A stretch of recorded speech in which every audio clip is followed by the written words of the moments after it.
আমরা আল্লাহ সুবহানাহু ওয়া তাআলার দরবারে শুকরগুজার হচ্ছি যে মহান আল্লাহ তাবারক ওয়া তাআলা আমাদেরকে এই বিশাল মাহফিলে হাজির হওয়ার তৌফিক এনায়েত করেছেন। আমরা সকলে পড়ছি আলহামদুলিল্লাহ।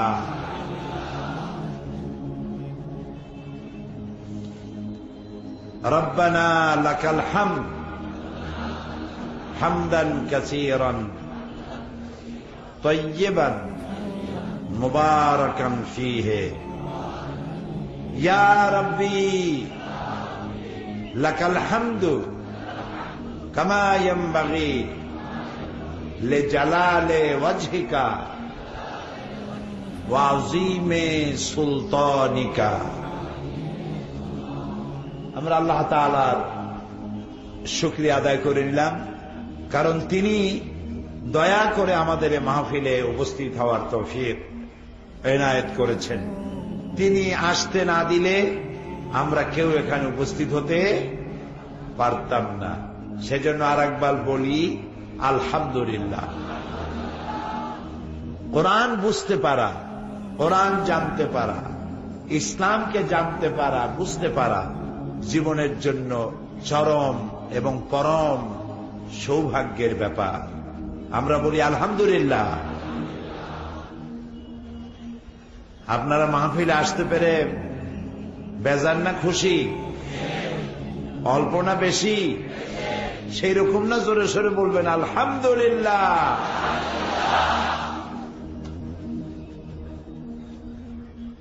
আল্লাহ রাব্বুল আলামিন তিনি এই পৃথিবী সৃষ্টি করেছেন, মানব গোষ্ঠী সৃষ্টি করেছেন, কুল কায়নাতের মালিক তিনি। এই আকাশ এবং জমিনের এবং সমগ্র সৃষ্টি জগতের একচ্ছত্র মালিকানা অধিপতি কে? বলেন সবাই। তিনি সৃষ্টি করেছেন এবং এই সৃষ্টি কিভাবে চলবে তার আইনও তিনি তৈরি করেছেন। আলহামদুলিল্লাহ বলবেন না? আলা লাহুল খালকু ওয়াল আমর। সৃষ্টি যার, আইন চলবে তার, তাহলেই সুন্দর হবে। যিনি সৃষ্টি করেছেন তার আইন দিয়ে যদি পরিচালিত হয় তাহলে সেটা সুন্দরভাবে পরিচালিত হতে পারে। যেমন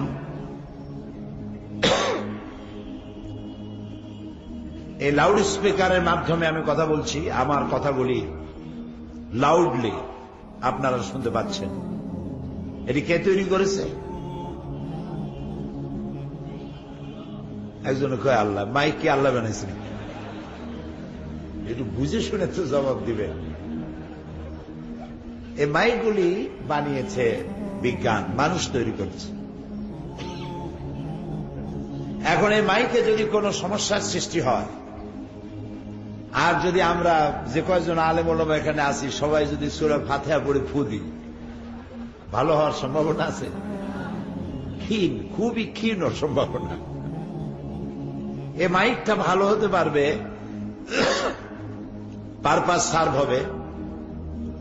যিনি এটা তৈরি করেছেন তিনি এই মেশিনের সাথে একটা গাইড বই দিয়ে দিয়েছে।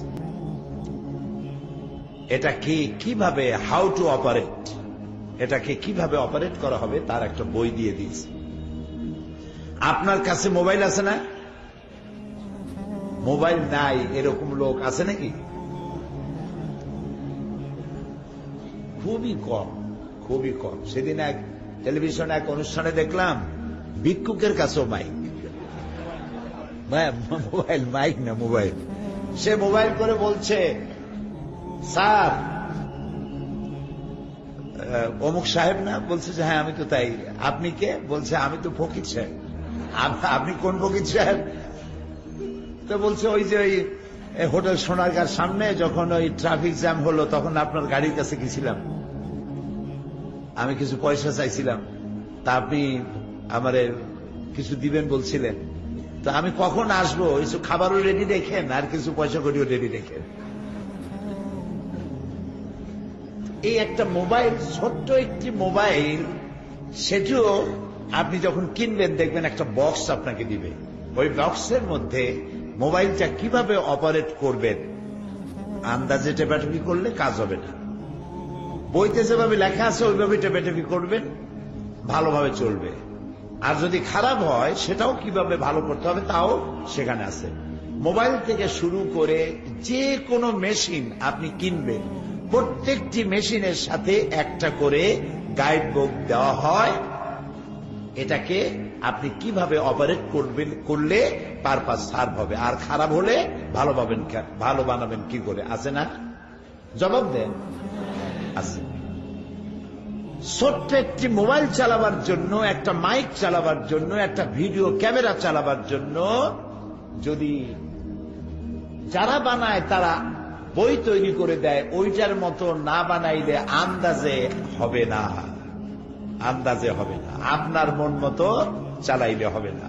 ওরা যেভাবে বলবে ওইভাবে অপারেট করলেই এটা চলবে। এ কথাটা কি বোঝা কঠিন হয়েছে না সহজ হয়েছে? তাহলে বিশাল আকাশটা যিনি বানিয়েছেন, এই সুন্দর পৃথিবী যিনি সৃষ্টি করেছেন, তার নাম কি? এরকম বললে হবে নাকি?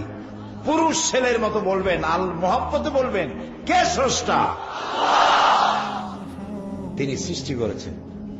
এই পৃথিবীটা কিভাবে চালালে সুন্দরভাবে চলবে, আর কিভাবে এটা না চালাইলে, নিজেদের ইচ্ছা মতো চালাইলে কেমনে সর্বনাশ হবে, সে কথাটাও তিনি বলে দিয়েছেন।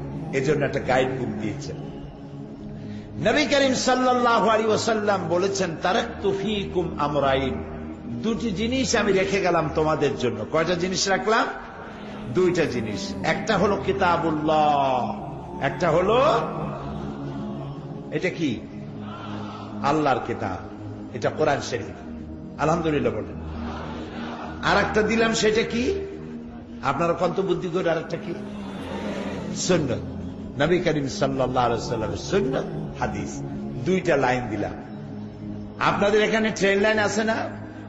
সিলেট থেকে ঢাকা ট্রেন লাইন আছে। ট্রেন চলে কয়টা লাইন দিয়া? চাকা চলে কয়টা লাইন? দুইটা লাইন। এই দুইটা লাইনের উপরে চাকাগুলি, চাকার উপরে কি থাকে? বগি। বগি বলে না, কম্পার্টমেন্ট, বগি।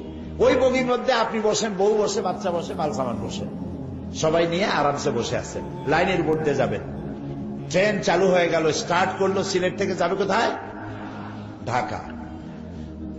লাইন এরকম আছে, এই লাইনের উপর দিয়ে চাকা চলতেছে। লাইন যদি চাকা থেকে একটু সরে যায়, প্রশস্ততা একটু যদি বেড়ে যায়, অথবা প্রশস্ততা একটু যদি ন্যারো হয়ে যায়, তাহলে কি হবে বলে? অ্যাক্সিডেন্ট হবে। অ্যাক্সিডেন্ট হলে কি হবে? যা হবার তাই হবে। জি, সব শেষ। আল্লাহ তাআলা তিনি এই পৃথিবী একটি ট্রানজিট ক্যাম্প করেছেন। এটা একটি transit camp. Transit camp, waiting room, এইটা আমাদের স্থায়ী জায়গা না। আমাদের একটা লাস্ট ডেস্টিনেশন, একটি শেষ গন্তব্য আছে। সেই গন্তব্যের নাম হলো জান্নাতুল ফিরদাউস। সুবহানাল্লাহ। এই পৃথিবী থেকে জীবন নামক, দেহ নামক গাড়িটা, এই দেহকে ধরুন, এই দেহটা কম্পার্টমেন্ট। এই গাড়িটা আল্লাহ জান্নাতে নিতে চান। এখানে আমাদেরকে এই স্টেশনে পাঠিয়েছেন। এই স্টেশনে এসেছি, একটা রিটার্ন কনফার্ম টিকিট নিয়ে এসেছি। সবাই, সকলের হাতে কি আছে বলেন? একটা, শুধু টিকিট না, কনফার্ম রিটার্ন টিকিট। কনফার্ম, এটাকে রিকনফার্ম করার কোন প্রয়োজন নাই। কনফার্ম রিটার্ন টিকিট সাথে দিয়ে দেওয়া হয়েছে। এখানে আসছি, এইখান থেকে আমার গন্তব্য কোথায় বলেন তো? বুদ্ধি করে, গন্তব্য কোথায়? আল্লাহর জান্নাত। বলেন কোথায়? আল্লাহর জান্নাত। এটা হলো গন্তব্য। এখন এই দেহ নামক গাড়িটি আল্লাহর জান্নাতে যাওয়ার জন্য রাসূলুল্লাহ বললেন, দুইটা লাইন পাঠিয়ে দিয়ে গেলাম। একটার নাম কোরআন আর একটার নাম হাদিস। তোমার দেহটা এই কোরআন আর হাদিস নামক লাইনের উপরে উঠায় দাও। তোমার জীবন গাড়ির চাকা, জীবন গাড়ি, জীবন চলতে গেলে চাকা লাগবে। জীবন চলতে গেলে কি লাগবে? চাকা লাগবে। চাকাগুলি কি? চাকা হলো তোমার ব্যক্তি, তোমার পরিবার, তোমার সমাজ, তোমার রাষ্ট্র, তোমার অর্থনীতি, তোমার যুদ্ধনীতি, তোমার শিক্ষানীতি, তোমার সন্ধি, তোমার বন্দি, তোমার দুনিয়ায় চলতে যা লাগে এ সবগুলি চাকা। আর এই চাকাগুলি কোরআন আর হাদিস নামক দুইটা লাইনের উপর উঠায় দাও। যদি এই লাইনের উপরে সঠিকভাবে থাকে, একদম ছেড়ে দেবে দুনিয়া থেকে এই গাড়ি, আর শেষ গন্তব্য জান্নাতুল ফেরদাউসে দেহ চলে যাবে। কিন্তু মাঝখানে যদি অর্থনীতির চাকা দৌড় দেয় ইউরোপের দিকে, রাজনীতির চাকা যদি দৌড় মারে আমেরিকার দিকে, সাংস্কৃতিক জীবনের চাকা যদি দৌড় মারে শান্তিনিকেতনের দিকে, তাহলে কি হবে? ও, এখন কিন্তু পরীক্ষা চলতেছে, আমি কিন্তু মার্ক দিতে পারবো না যদি জবাব না দেন। কি হবে? অ্যাক্সিডেন্ট হবে। আর অ্যাক্সিডেন্ট হলে পরে যা হবার তাই হবে। কথা কি বুঝে আসছে? এখন আল্লাহ রাব্বুল আলামিন আইন দিয়েছেন এই পৃথিবীকে পরিচালনা করার জন্য। কিভাবে পৃথিবী পরিচালিত হবে, আপনি আমি কিভাবে চললে দুনিয়া শান্তি পাবো এবং আখিরাতে শান্তি পাবো, এজন্য আল্লাহ তাআলা একখানা কিতাব দিয়েছেন। কিতাবখানার নাম কোরআন শরীফ। সুবহানাল্লাহ বলেন। যেই কিতাবের ভিতরে কোনো ভুল নাই, লা রাইবা ফি, বিন্দু মাত্র ভুল নাই। দুনিয়ার সব বইয়ের লেখক, লেখক, তিনি লেখেন এই বই লিখতে গিয়ে আমার ভুল হতে পারে। প্রত্যেকে বই লিখতে গিয়ে লেখে যদি কোনো ভুল হয় আমাকে ধরিয়ে দিবেন, আমি আগামী সংস্করণে এটাকে সংশোধন করব। না এরকম লেখে যে আমি যেখান বই লিখছি কারো বাবার হিম্মত নাই বইয়ের মধ্যে ভুল ধরা। পারবে কেউ? বলেন পারবে? পারবে।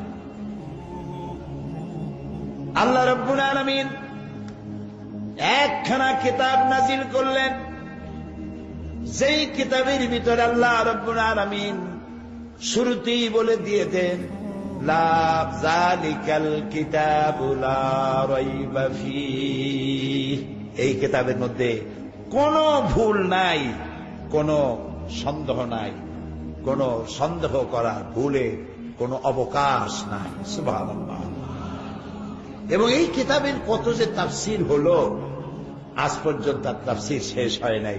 আটলান্টিক মহাসাগরের পানি শেষ হয়ে যেতে পারে, প্রশান্ত মহাসাগরের পানি শেষ হয়ে যেতে পারে, সাহারা মরুভূমির বালু একদিন শেষ হয়ে যেতে পারে, কিন্তু কোরআনের আলোচনার কোনো শেষ নাই।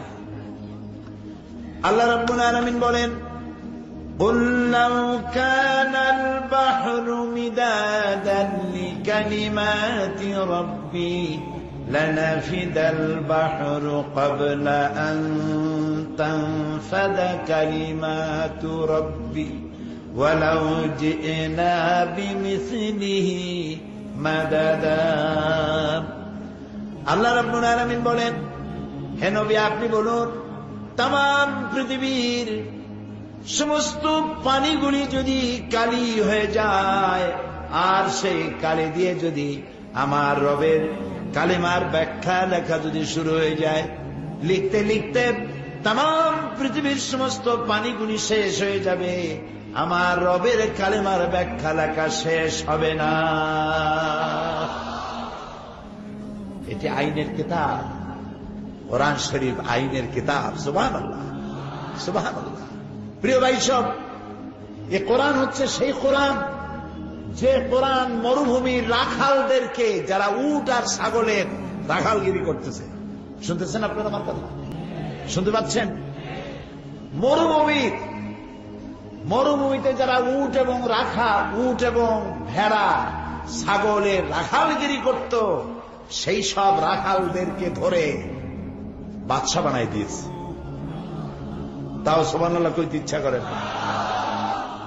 কৃত দাসদেরকে ধরে যুদ্ধের ময়দানে সেনাপতি বানায় দিয়েছে। সাধারণ গ্রামের চাষিকে ধরে বিচারপতি বানায় দিয়েছে। কে করেছে? এ কোরআন। এ কোরআন।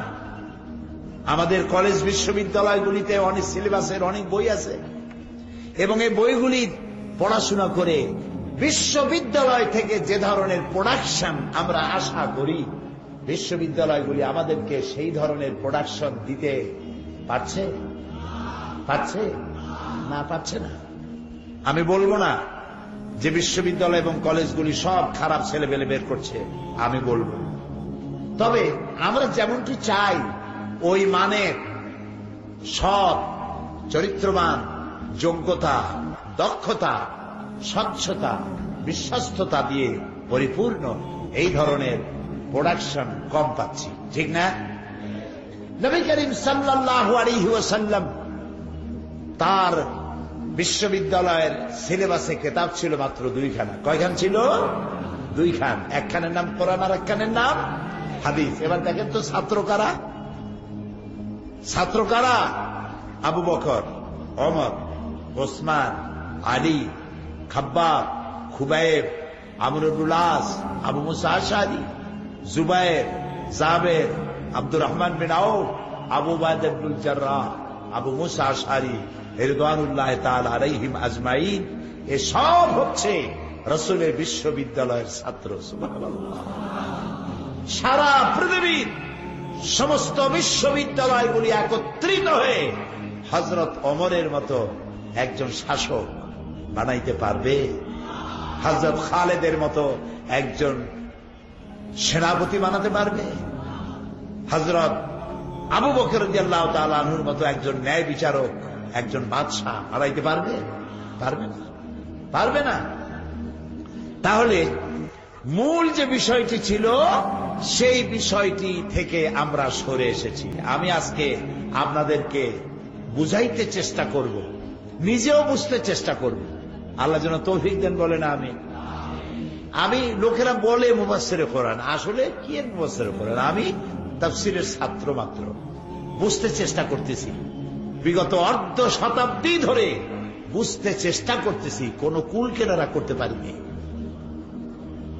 বুঝিলাম ইহা যে কিছুই বুঝিলাম না। মালুম শোধ কে হিচ মালুম না শোধ। সারা পৃথিবীর এত বড় নিয়ামত যেই জাতির কাছে, সেই জাতি পৃথিবীর মধ্যে আজকে মার খায়।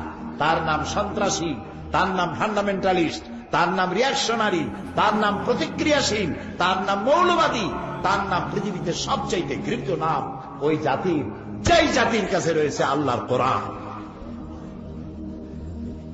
ইন্না লিল্লাহি ওয়া ইন্না ইলাইহি রাজিউন।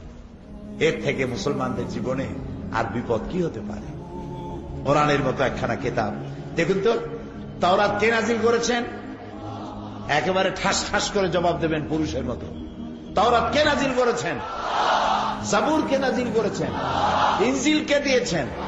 আল্লাহ কি বলেছেন জাবুর হেফাজত করব? আল্লাহ কি বলেছেন তাওরাত হেফাজত করব? আল্লাহ কি বলেছেন ইনজিল হেফাজত করব? বলেন নাই। কিন্তু কোরআনের ব্যাপারে বলেছেন। আল্লাহ তাআলা বলেন, ইন্না নাহনু নাযালনা যিকরা ওয়া ইন্না লাহু লাহাফিজুন। কোরআন নাজিল করেছি আমি আল্লাহ, আর এর সংরক্ষণের সবটুকুন দায়িত্ব আমি আল্লাহ আমার হাতে আমি গ্রহণ করেছি। এটা আমি হেফাজত করব। কোরআনটারে কে হেফাজত করবেন? কেন দায়িত্ব নিলেন? এই জন্য নিয়েছেন। ওই সব কিতাবের দায়িত্ব নেন নাই এই কারণে, যেহেতু শরীয়ত ইনকমপ্লিট, শরীয়ত তিনি কমপ্লিট তখনও করেন নাই, নবুয়তের মিশন বন্ধ করেন নাই। কিতাব আসবে আর নবী আসবে, সেই জন্য ওটা হেফাজতের দরকার নেই। এগুলি একটা একটা করে কাট হয়ে যাবে। ইনজিল নাজিল হওয়ার পর কোরআন আসবে। কোরআন নাজিল হওয়ার পর আল্লাহ তাআলা শরীয়তকে কমপ্লিট করে দিলেন এবং নবুয়তের মিশনকে কাট করে দিলেন। পৃথিবীতে আর নবী আসবে না, নবী আসার প্রয়োজন নাই। আর নবী যখন আসবে না, কিতাব আসারও কোনো দরকার নাই। এই জন্য কোরআনে কারীমকে আল্লাহ রাব্বুল আলামিন বললেন এটাকে আমি হেফাজত করব। পৃথিবী পরিচালনার জন্য কোরআন হচ্ছে সব থেকে বড় গাইড, বড় পথপ্রদর্শক কিতাব। এর থেকে সুন্দর কিতাব আর পৃথিবীতে কারো নাই। এই জন্য এই সিলেটে, আমার প্রাণ প্রিয় সিলেটে, আজকের এই মাহফিলে যেসব হিন্দু ভাইরা এসেছেন, বৌদ্ধ খ্রিস্টান এসেছেন, সকলকে কোরআনের মাহফিল থেকে সুস্বাগতম বলছি, মোস্ট ওয়েলকাম বলছি, মারহাবা বলছি, মোবারকবাদ জানাচ্ছি, ধন্যবাদ জানাচ্ছি। কারণ কোরআন আল্লাহ তাআলা শুধু মুসলমানদের জন্য নাজিল করেন নাই। কোরআন কাদের? হুদাল লিন্নাস, বিশ্ববাসীর জন্য। আল্লাহ শুধু মুসলমানদের আল্লাহ নন। আল্লাহ রাব্বুল আলামিন যেমন সকলের জন্য আল্লাহ, যার উপরে নাজিল করেছেন তিনি সকলের জন্য রহমত। আর যে কিতাব নাজিল করলেন সেই কিতাবকে আল্লাহ তাআলা হুদাল লিন্নাস, পৃথিবীর সব মানুষের জন্য নাজিল করেছেন। এই জন্য আমি বলি, হিন্দু, খ্রিস্টান, বৌদ্ধ, আপনার মুসলমান হওয়া লাগবে না। আপনি আপনার ধর্মে থেকে যদি কোরআনের আইনকে অনুসরণ করেন আপনিও শান্তি পাবেন। বুঝেন নাই? বুঝেন নাই? বুঝাতে চেষ্টা করব ইনশাআল্লাহ। তবে সাহায্য চাই আল্লাহর কাছে। সুবহানাকা লা ইলমা লানা ইল্লা মা আল্লামতানা আলাইহি তাওয়াক্কালতু ওয়া ইলাইহি উনীব। খুব মজবুত হয়ে বসেন, কান আর মন খোলা রেখে বসেন। বুঝাবার মালিক কে? বুঝাবার মালিক কে? আল্লাহ তাআলা। ইব্রাহিম আলাইহিস সালাম বুঝছিলেন না, রাসূলুল্লাহকে আল্লাহ তাআলা বলছেন ওয়াজাদাকা দাল্লান ফাহাদা, আপনি পথ হারা ছিলেন, আমি আপনারে পথ দেখাইছি। সুবহানাল্লাহ বলবেন না? আল্লাহ রাসূলকে বলছেন আপনি পথ হারা ছিলেন, আমি আপনাকে পথ দেখিয়েছি। ইব্রাহিম আলাইহিস সালাম পথ হারা ছিলেন, দিশা হারা ছিলেন। আকাশের তারকা দেখেছেন, আর তারকা দেখে তিনি বললেন হাদা রাব্বি, ফালাম্মা জান্না আলাইহিল লাইলু রা কাওকাবান ক্বালা হাদা রাব্বি। তিনি রব তালাশ করতেছিলেন, আল্লাহ কই, কে আমারে সৃষ্টি করেছে? এই যে মূর্তিগুলা, এগুলো মানুষের হাতে বানায়, এগুলোর সামনে মানুষ মাথা নত করছে, আমারে বানাইলো কে? সে তো নিজেকেও হেফাজত করতে পারে না। উনি দেখলেন মূর্তিগুলার সামনে খাবার থাকে, কুকুরে খাইয়ে যায়, মাছিতে খাইয়ে যায়, ঠেকাইতেও পারে না। তুই আমারে বিপদ থেকে বাঁচাবে কেমনে? আমার রব কে? আমার স্রষ্টা কে? আল্লাহ কি ইব্রাহিম আলাইহিস সালামের বুঝাইছিলেন? তাও বুঝেন, বুঝাইছেন। হযরত ইব্রাহিম আলাইহিস সালাম আকাশের তারকা দেখে বললেন হাদা রাব্বি, সন্ধ্যাবেলায় ফালাম্মা জান্না আলাইহিল লাইলু রাআ কাওকাবান, সন্ধ্যাবেলায় যে তারাটা আকাশে ওঠে ওই তারাটা অন্যান্য তারার চাইতে ছোট না বড়? বড়। এই তারকাটা এত গভীর লক্ষ্য করে তিনি এর আগে কখনো দেখেননি। তিনি তারকা দেখে মনে করলেন হাদা রাব্বি, হতে পারে এটাই আমার রব, এটাই আমার স্রষ্টা। কিন্তু শান্ত তারা বেশি সময় থাকে না, এইটা ডুবে যায়, ঠিক না? যখন অস্তমিত হয়ে গেল, ফালাম্মা আফালা ক্বালা লা উহিব্বুল আফিলিন, যে জিনিস অস্তমিত হয়ে যায়, ডুবে যায়, সে তো রব হতে পারে না। فلما رأى القمر بازغا قال هذا ربي, তারকা অস্তমিত হয়ে গেল, চাঁদ উঠল। তারা বড় না চাঁদ বড়? চাঁদ বড়। তারা দেখতে সুন্দর না চাঁদ দেখতে সুন্দর? তারার আলো বেশি না চাঁদের আলো বেশি? চাঁদ দেখে মুগ্ধ হয়ে গেলেন, বললেন হাদা রাব্বি, এটাই আমার রব। ফালাম্মা আফালা ক্বালা লাইন লাম ইয়াহদিনি রাব্বি লাআকুনান্না মিনাল কওমিদ দাল্লিন। প্রকৃতপক্ষে আল্লাহ যিনি, ইব্রাহিম আলাইহিস সালাম কিভাবে আগাচ্ছেন দেখেন। প্রকৃতপক্ষে যিনি আমার আল্লাহ, যিনি আমার রব, তিনি যদি আমাকে চেনার তৌফিক না দেয় যে তিনি কে, তাহলে আমি গোমরা হয়ে যেতে পারি, আমি পথভ্রষ্ট হয়ে যেতে পারি। সকালবেলায় উঠল সূর্য, فلما رأى الشمس بازغة قال هذا ربي هذا أكبر। সকালবেলা যখন সূর্য দেখলেন, সূর্য দেখে বললেন হাদা রব্বি, এইটাই তো পেয়ে গেছি, আসল এটাই আমার রব, আর এটাই আমার বড় রব। তারার চাইতে চাঁদ ছিল বড়, চাঁদের চাইতে সূর্য বড়। চাঁদের দিকে তাকানো যায়, সূর্যের দিকে তাকানো যায় না, চোখ ঝলসে যায়। হাজা আকবার, এটাই বড়। ফালাম্মা আফালাত قال يا قوم إني بريء مما تشركون। এই সূর্য যখন অস্তমিত হয়ে গেল, তখন তিনি বললেন, ও আমার কওম, ও আমার জাতি, আমি তো আমার রবের চিনে ফেলেছি। সুবহানাল্লাহ বলবেন না?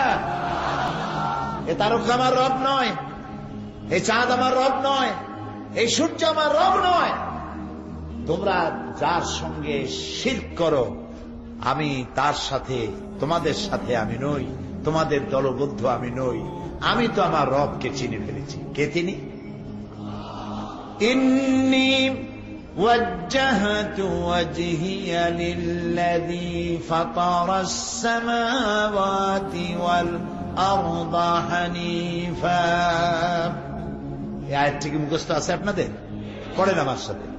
إني وجهت وجهي للذي فطر السماوات والأرض حنيفا وما أنا من المشركين إني وجهت وجهي للذي فطر السماوات والأرض। নিশ্চয়ই আমি আমার মুখমণ্ডল, আমার চিন্তা, আমার চেতনা, আমার মেধা, আমার প্রজ্ঞা, আমার সত্তা, সব কিছু দিক থেকে মুখ ফিরিয়ে আমি সেই দিকে মুতাওয়াজ্জা হলাম যিনি আকাশ, জমিন, চাঁদ, সূর্য, তারকা, নবমণ্ডল, ভূমণ্ডল, আমারে সব কিছু যিনি সৃষ্টি করেছেন, তিনি আমার রব, তিনি আমার আল্লাহ। তাহলে বুঝাবার মালিককে? আল্লাহুম্মা ইয়া মুফাহিমা ইব্রাহিমা ফাহিমনি ওয়া মুআল্লিমা সুলাইমানা আল্লিমনি। হে ইব্রাহিমকে যিনি শিখিয়েছিলেন, ইব্রাহিমকে যিনি বুঝিয়েছিলেন, আমারে বুঝাও। বলেন আমিন। সুলাইমান আলাইহিস সালামকে যিনি শিখিয়েছিলেন, আমারে শিখাও। বলেন আমিন। শিখাবার মালিক কে? বুঝাবার মালিক কে? রব্বি জিদনি ইলমা। পড়েন রব্বি জিদনি ইলমা। আল্লাহ তাআলা তুমি আমার জ্ঞান বৃদ্ধি করো, ওই জ্ঞান দাও যে জ্ঞান দিয়ে তোমারে চেনা যায়, যে জ্ঞান দিয়ে তোমার কোরআন বোঝা যায়, সেই জ্ঞান আমারে দিয়ে সমৃদ্ধ করো। বলি আমিন। প্রিয় ভাই সব, কোরআন শুনতে এসেছি, আর আমি আপনাদেরকে কোরআন শোনাবার জন্যই এসেছি। তৌফিকের দেওয়ার মালিক কে? আল্লাহ। কোরআনে কারীমের সূরা বাকারা 209 নম্বর আয়াত আল্লাহ তাআলা বলছেন, ইয়া আইয়ুহাল্লাযীনা আমানু দুখুলু ফিস-সিলমি কাফা ওয়া লা তাত্তাবি'উ খুতুওয়াতিশ শাইতান ইন্নাহু লাকুম আদুউম মুবিন। হে বিশ্বাসীরা, তোমরা যারা ঈমান এনেছো, আমরা ঈমান আনছি। 3-4 জন কইলো জি হয়। আমরা কি ঈমান এনেছি? আলহামদুলিল্লাহ। বলি আলহামদুলিল্লাহ। আল্লাহ আমাদেরকে বলতেছেন, আমাদেরকে যারা ঈমান এনেছো, শোনো, উদখুলু ফিস-সিলমি কাফা, পরিপূর্ণরূপে সিলমের মধ্যে ঢুকে পড়ো, আত্মসমর্পিত হও, সারেন্ডার্ড হয়ে যাও পরিপূর্ণরূপে আমার আইনের সামনে। সুবহানাল্লাহ বলেন।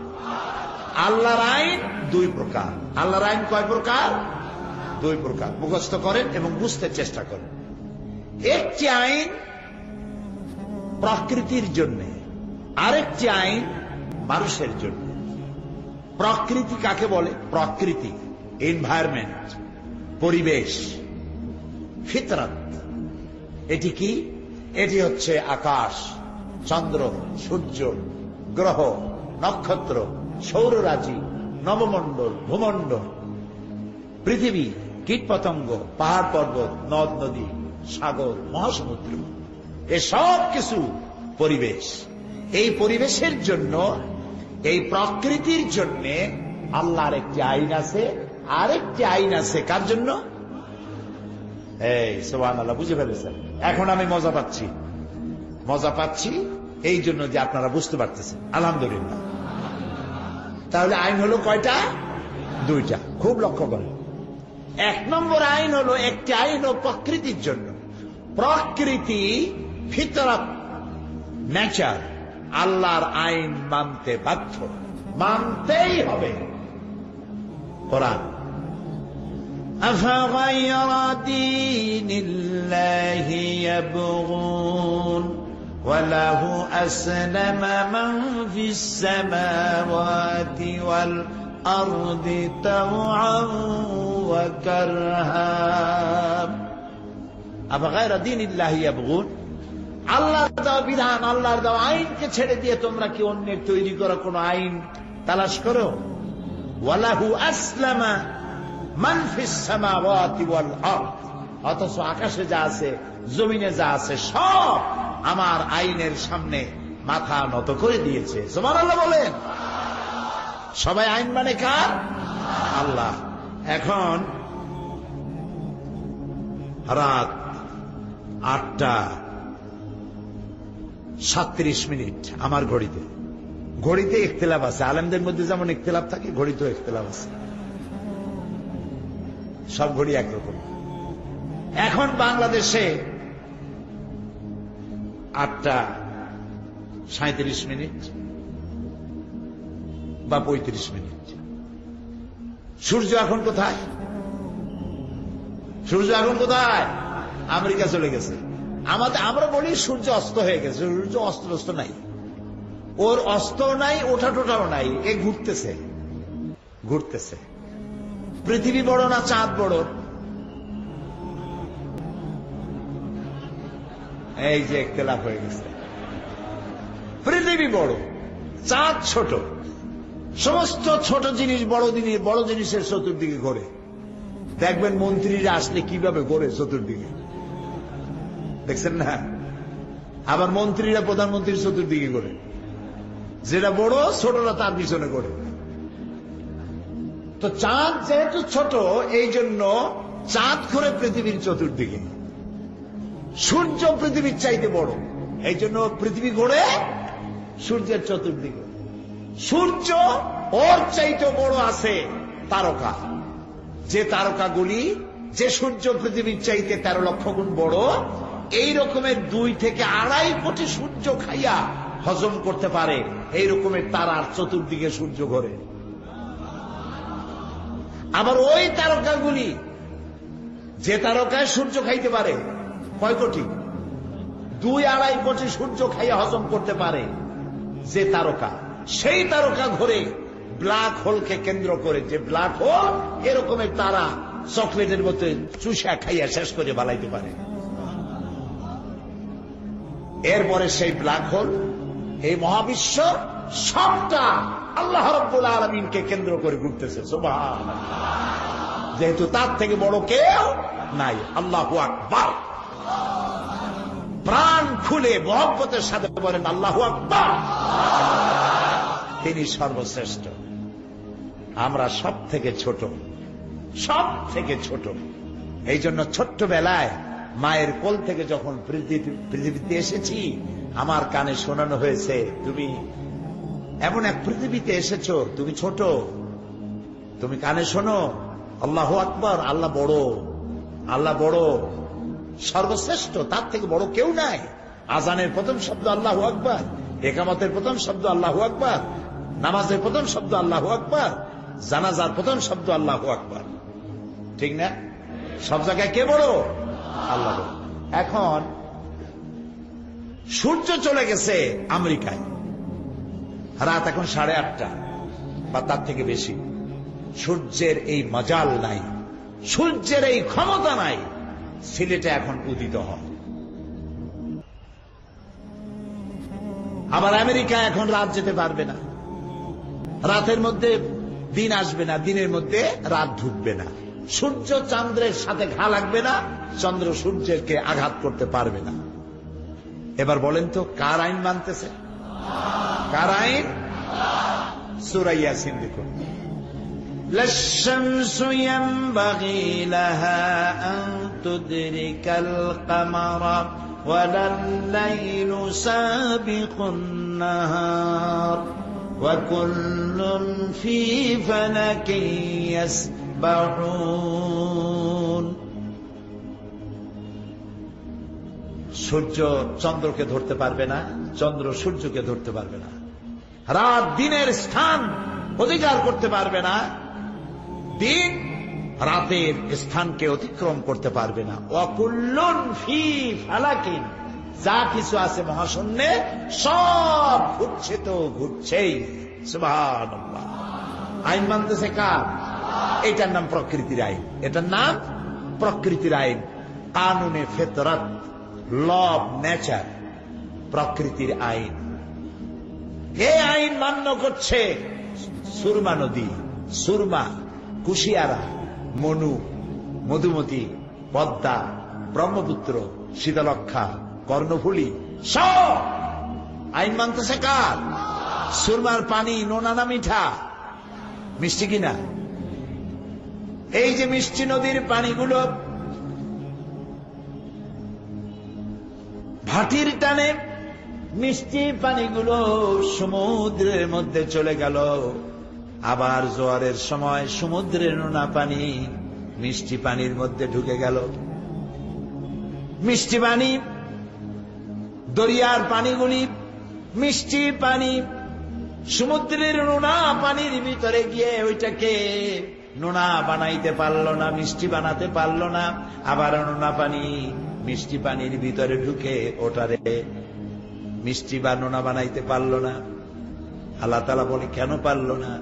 মারাজাল বাহরাইনি ইয়ালতাকিয়ান বাইনাহুমা বারযাখুন লা ইয়াবগিয়ান। সমান্তরালে দুটি নদী প্রবাহিত হচ্ছে, সমুদ্র প্রবাহিত হচ্ছে, মাঝখানে কোনো পার্টিশন নাই, হিজাব নাই, পর্দা নাই, বেড়া নাই, কিন্তু পানি তার নিজস্ব শক্তি, নিজস্ব মিষ্টি ভাব, লবণ ভাব, এটাকে অতিক্রম করতে পারছে না। হুকুম মানছে কার? হুকুম মানছে কার? এই যে সিলেট, এই সিলেটে এক পাশে কমলার গাছ আর এক পাশে সাতকরার গাছ। সাতকরা আছে না? সাতকরা না হাত করা? দুইটাই। একবার আমেরিকায় নিউ ইয়র্কে গিয়ে নামলাম এয়ারপোর্টে, আমার সাথে সিলেটে কিছু ভাইরা ছিল, ইমিগ্রেশন অফিসাররা, কাস্টম পুলিশরা আসছে, এসে জিজ্ঞেস করছে ইউ হ্যাভ এনি শ্যাটকারা? তা আমি শ্যাটকারা আবার ওরা তো আর বোঝে না, ফ্রুটস নিতে হলে ওখানে আবার ট্যাক্স দিতে হয়। তো একদিকে সাতকরার গাছ আর একদিকে কমলার গাছ, এক পাশে আনারস আর এক পাশে লিচু, এক পাশে আম আর এক জায়গায় আর এক পাশে কাঁঠাল। একই জমিনের ফসফরাস, সোডিয়াম, একই জমিনের উপাদান, একই সূর্যের আলো, একই বৃষ্টির পানি, একই জ্যোৎস্নার আলো, একই শিশির বিন্দু দিয়ে বেড়ে উঠেছে পাশাপাশি গাছ।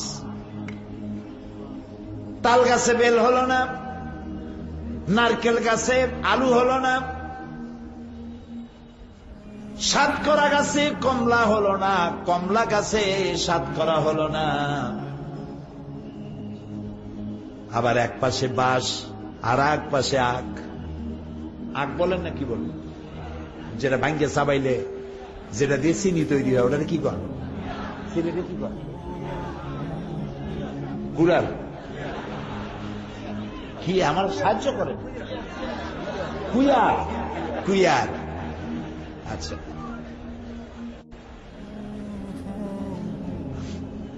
সিলেটে আমি বুঝি, কিন্তু কইতাম পারলাম না।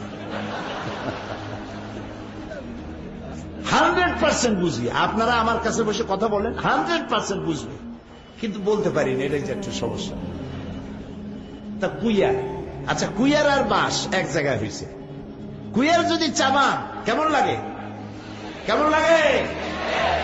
এবার বাঁশ চাবান তো দাঁত থাকবে একটাও, জিব্বে টিব্বে শুদ্ধ বিদায় হয়ে যাবে। আখের মধ্যে রস হলো, বাঁশের মধ্যে রস হলো না। তাল গাছে বেল হলো না, আম গাছে কাঁঠাল হলো না। সারা জীবন খাইলাম, চিন্তা করলাম না কেন হলো না। আমার আল্লাহ বলেন কেন হলো না শোনো, ওয়ালান তাজিদা লিসুন্নাতিল্লাহি তাবদীলা।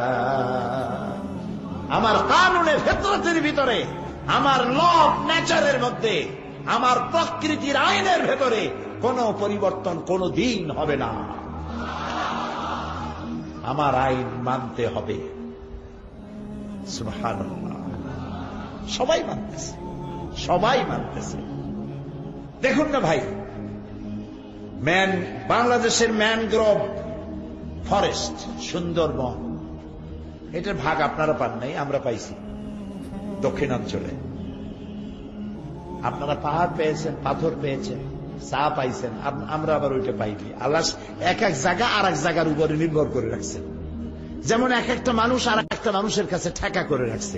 আপনি কোন জায়গায় মাথা নত করবেন না, সব জায়গায় মাথা উঁচু করে রাখবেন, কিন্তু নাপিতের কাছে গেলে মাথা নত করা লাগবে। কোনো না কোনো জায়গায় ঠেকা আছে, ঠিক কিনা? তো আপনার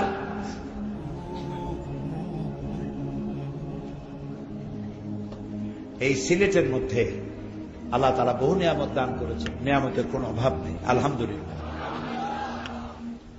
এ সমস্ত নিয়ামতগুলি আকাশ আর জমিন, সিলেট সহ সারা পৃথিবী, এখানে যা নিয়ামত আছে খুলনা তার থেকে আর এক পদ বেশি আছে, যেটা এখানে নেই। খুলনা, বরিশাল, পিরোজপুর, পটুয়াখালী ইত্যাদি এলাকায় আল্লাহ সুন্দরবন বানাইছেন। সুন্দরবনের মধ্যে আছে royal Bengal tiger, royal Bengal tiger. Animal planet দেখেন, ডিসকভারি দেখেন, ন্যাশনাল জিওগ্রাফি দেখেন, আল্লাহ কি বানাইছে। সুবহানাল্লাহ। আল্লাহরে সেজদা না দিয়ে যাবেন কই? আল্লাহ কি সুন্দর সৃষ্টি, দেখলে অবাক হয়ে যাবে। কিলিং ফর লিভিং, ও বাঁচার জন্য খায়, কিভাবে মারতেছে। সমানে দৌড়াচ্ছে হরিণ, চিতাবাঘ দৌড়াচ্ছে পেছনে তাকে ধরার জন্য। চিতাবাঘ দৌড়াচ্ছে প্রতি ঘন্টায় 60 থেকে 70 মাইল বেগে। চিন্তা করতে পারেন? চিন্তা করতে পারেন? কি দ্রুতগামী। তার থেকে বেশি দৌড়াচ্ছে হরিণ। এক পর্যায়ে হরিণ কাত হয়ে গেল, বাঘ তারে খাইয়া তার ক্ষুধা নিবৃত্ত করল। ওদের কাছে মারামারি যন্ত্র আছে, কিন্তু মারামারি করে না, শুধু বাঁচার জন্য খায়। ওইটুকুনের জন্য যেটুকুন করা লাগে সেটুকুন করে। আইন মানে আল্লাহ। আর এই সুন্দরবন আল্লাহ বানাইলেন দক্ষিণ অঞ্চলের পাশ দিয়া, সমুদ্রের উপকূল দিয়া। সিলেটে দিলেন না কেন? এটা নীলফামারী, রংপুর দিলেন না কেন? এগুলো চিন্তা করা দরকার। খালি ভাত খাইয়েন না, এগুলো চিন্তা করেন। কারণ হলো বঙ্গোপসাগর হচ্ছে সাইক্লোন জোন। বঙ্গোপসাগর বাংলাদেশের যে এরিয়া, এটা সাইক্লোন জোন। এইখানে সামুদ্রিক জলোচ্ছ্বাস এবং ঘূর্ণিঝড় এখানে উৎপত্তি হয়। 280 mile speed, great danger number, signal number 10। 500 mile, 500 kilometre স্পিডে, 1000 মাইল বেগে ঝোড়ো হাওয়া প্রবাহিত হবে। এখন এই ঝোড়ো হাওয়ার যদি আঘাত লাগে, প্রথম আঘাতে পটুয়াখালী, বরিশাল, পিরোজপুর, সাতক্ষীরা, বাগেরহাট, কুয়াকাটা, বিসমিল্লাহ, এই সব শেষ। প্রথম আঘাতে আল্লাহ তাআলা, তিনি তো সব সৃষ্টি করেছেন, এখানে সুন্দরবন বানাই দিয়েছেন। প্রথম আঘাত প্রোটেক্ট করবে, প্রথম আঘাতটাকে সামলায় দেবে সুন্দরবন, যাতে মানবকুল ধ্বংস না হয়ে যায়। সুবহানাল্লাহ, সুবহানাল্লাহ। এই গাছ কেউ লাগায়নি, কোন মানুষের, কোন গভর্নমেন্ট সুন্দরবনে গাছ লাগায় না। কে লাগায়? যাই দেখে আসেন। আমি দেখছি জঙ্গলের মধ্যে যেখানে সুন্দরী গাছ, সব সুন্দরী গাছ। সুন্দরী গাছ মানে গাছটা দেখতে সুন্দরী মেয়েদের মতো তা না, কিন্তু গাছটার নামই সুন্দরী কাঠ। সুন্দরী কাঠ, বাইন কাঠ, কেওড়া কাঠ, পশুরি কাঠ, গোলপাতা, নানান রকমের গাছ দিয়ে সাজানো। আপনি যেখানে ঢুকবেন সুন্দরী এলাকায় সব সুন্দরী কাঠ। যেখানে বাইন গাছ সব বাইন গাছ, যেখানে পশুরি সেখানে সব পশুরি, যেখানে কেওড়া সেখানে সব কেওড়া।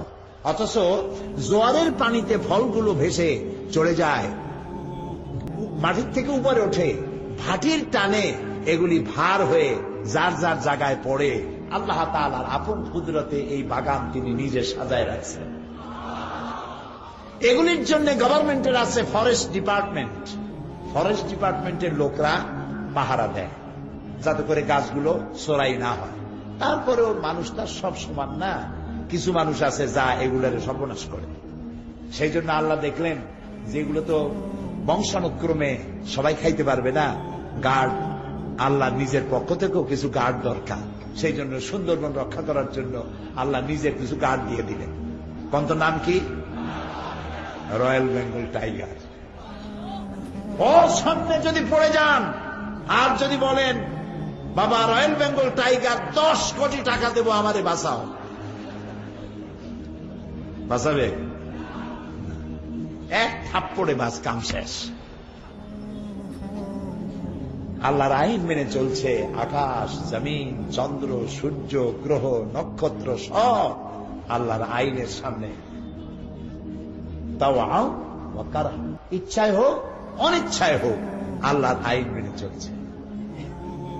আমি এই প্রকৃতির আইন বুঝাইতে গেলে সারা রাত চলে যাবে। আমি সেদিকে যাব না। আমার একটা টার্গেট আছে, সেই টার্গেটে আপনাদের নিয়ে যাব ইনশাআল্লাহ। বলেন ইনশাআল্লাহ, বলেন ইনশাআল্লাহ। কোরআন, সুবহানাল্লাহ। গল্প গুজবের মাহফিল না, কোরআন। আল্লাহু আকবার।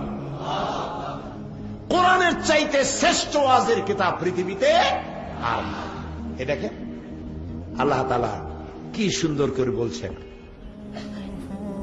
বার করেন তো সূরা মুলুকটা। আল্লাহ তাআলা বলছেন দেখো আমার সৃষ্টির মধ্যে কোনো ভুল নাই। সুবহানাল্লাহ বলেন। আমার সৃষ্টির মধ্যে কোনো ভুল নাই। আকাশের দিকে তাকাও, জমিনের দিকে তাকাও। 29 পারা। হ্যাঁ দেখেন, এতক্ষণ লাগে নাকি বের করতে? তা আমার আকাশ দেখো, আমার জমিন দেখো। আল্লাযী খালাকা সাবআ সামাওয়াতিন তিবাকা। ওই দেখেন না, আল্লাযী খালাকা সাবআ সামাওয়াতিন তিবাকা মা তারা ফি খালকির রহমানি মিন তাফাউত। ক্ষমাশীল তিনি সপ্ত আকাশ রচিলেন থরে থরে, কোন ত্রুটি হেরিবে না তার পূর্ণ সৃজন পরে।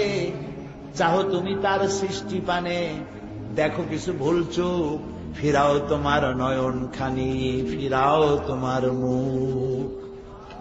আমাদের জাতীয় কবি কাজী নজরুল ইসলামের কাব্যানুবাদ। আলহামদুলিল্লাহ বলে। কাজী নজরুল ইসলামও কবি, আর আমার দেশে পাটের দড়ির মতো সাদা মাথার চুল একটা কবি আছে, যে কবি বলেছিল ফজরের আজান যখন শুনি তখন মনে হয় যেন বিশ্বনাথ আর ফরিদ্দার ডাকতেছে। তুমি তো তা শুনবাই, কারণ ছাত্র জীবন থেকে শুরু করে যেসব জায়গায় গেছো আজানের মধ্যে ওই আওয়াজ ছাড়া শুনবাটা কি? মরার সময় ওইটা শুনেই মরবা তুমি। জাতীয় কবি কাজী নজরুল। মসজিদের পাশে আমার কবর দিও ভাই, যেন সকাল সন্ধে মুয়াজ্জিনের আজান শুনতে পাই। সুবহানাল্লাহ, সুবহানাল্লাহ। আল্লাহ তার এই কথা কবুল করছেন, করছেন না? 100% কবুল করছেন। সুবহানাল্লাহ। এর নাম কবি। মাদ্রাসায় পড়াশোনা করে নাই, কোরআনের কাব্যানুবাদ করেছে।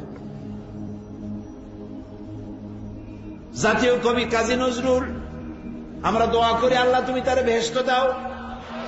আমার রসুলের শানে সব কবিতা তিনি লিখেছেন। আমার রসুলের শানে নিখিলের চির সুন্দর সৃষ্টি আমার মুহাম্মদ রসুল।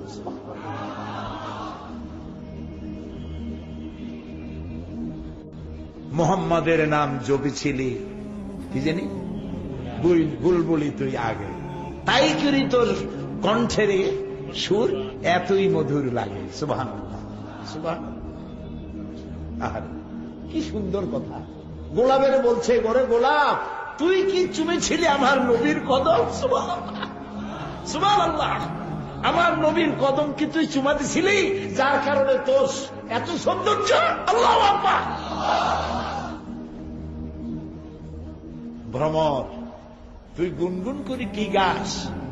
তুই কি আমার রসুলের কাছে গেছিলি এবং তার আওয়াজ শুনে সেই কৃতজ্ঞতাই কি স্বীকার করিস তোর গানের মধ্যে দিয়ে? সুবহানাল্লাহ। কবি নজরুল, আল্লাহ বেহেশত দিক, আল্লাহ রসুলের মহব্বত দিয়ে আমাদের কলজে ভরে দিক, আমাদের সন্তান, আমাদের স্ত্রী পুত্র পরিজন, আমার গোটা জাতির কলিজায় রসুল্লাহর মহব্বত ভরে দিক। ডেনমার্ক আমার রসুলের বিরুদ্ধে ব্যঙ্গ কার্টুন এঁকেছে। এই ব্যঙ্গ কার্টুন এঁকে রসুলের মাথায় দিছে একটা বোমা, আর তার দুই পাশে অর্ধনগ্ন দুইটা মেয়ে লোক বসাইছে।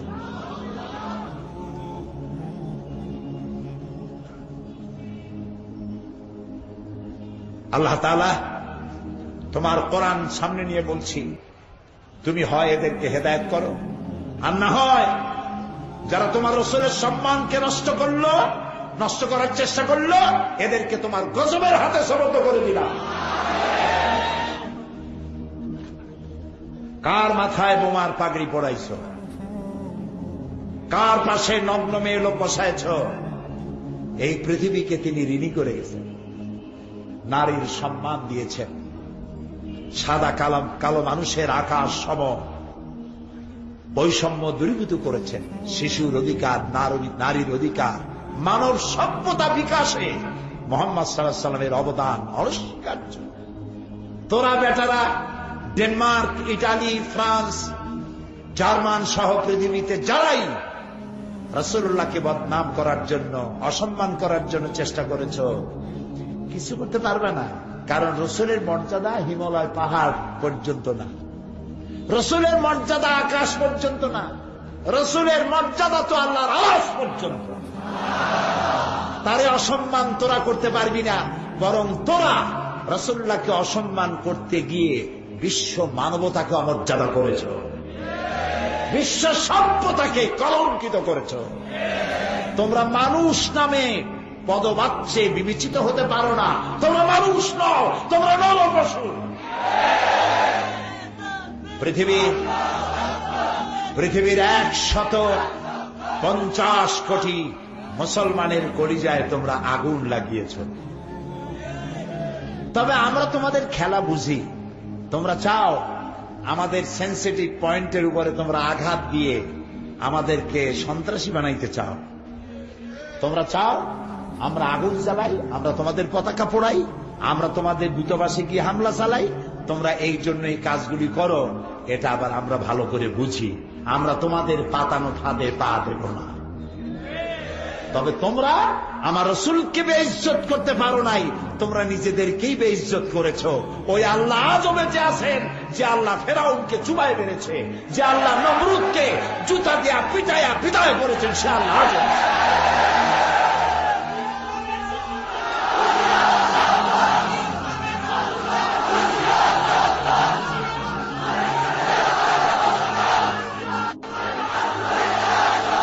ব্যাস ব্যাস ব্যাস।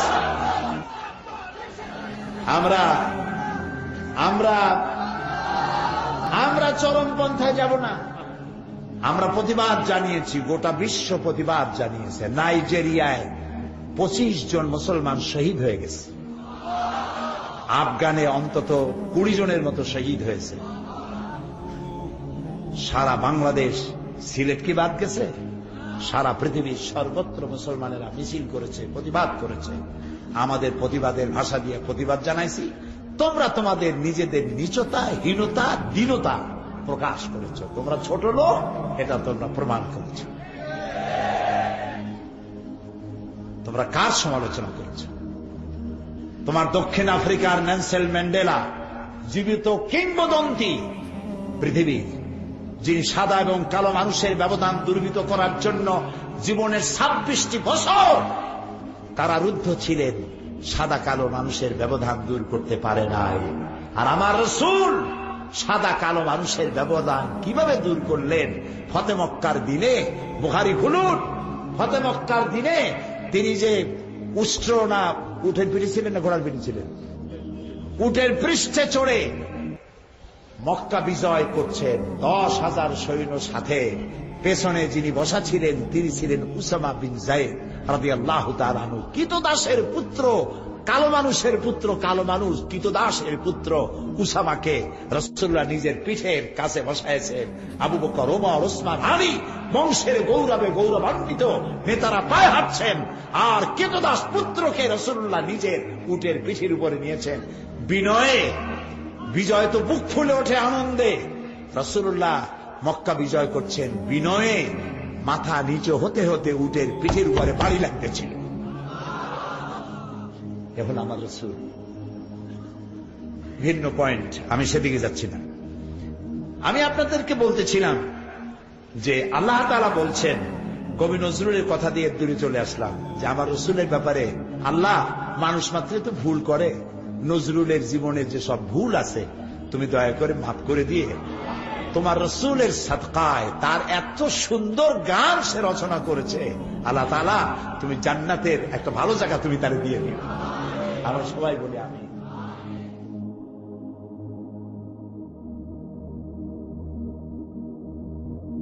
তিনি বলছেন, আচ্ছা আল্লাহ বলছেন, দেখো আমি যে আকাশ বানাইছি একটু তাকায় দেখো তো, মা তারা ফি খালকির রহমানি মিন তাফাউত, আমার সৃষ্টি, রহমানের সৃষ্টির মধ্যে কোন ভুল ত্রুটি দেখা যায় কিনা একটু তাকায় দেখো তো।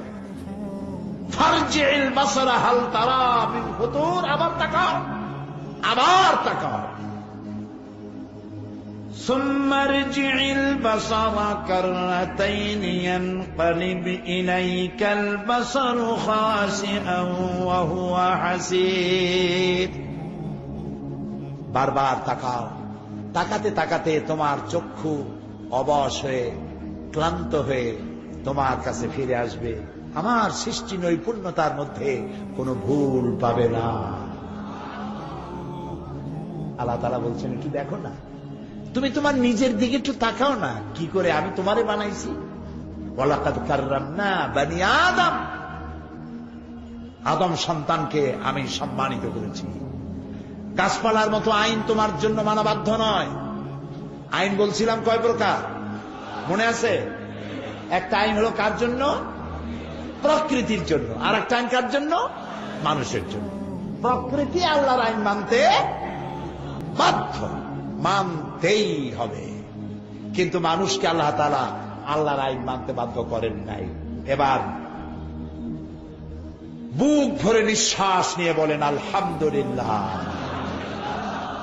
ওয়ালাকাদ কাররামনা বানি আদম, আমি তোমাকে সম্মান দিয়েছি। এই জন্য গরুর মতো, কুত্তার মতো, ছাগলের মতো, সূর্যের মতো, চাঁদের মতো আমি তোমারে আমার আইন মানতে বাধ্য করি নাই। ফামান শাআ ফালিউমিন ওয়া মান শাআ ফালিয়াকফুর, ইচ্ছে করলে আমার আইন মানতেও পারো, ইচ্ছে করলে আমার অবাধ্য হতে পারো। কে বলতেছেন? এখন জোরে বলবেন না আল্লাহু আকবার। কত বড় স্বাধীনতা দিয়েছে ইসলাম। কে বলে ইসলাম ফান্ডামেন্টালিস্ট? কে বলে ইসলাম প্রতিক্রিয়াশীল?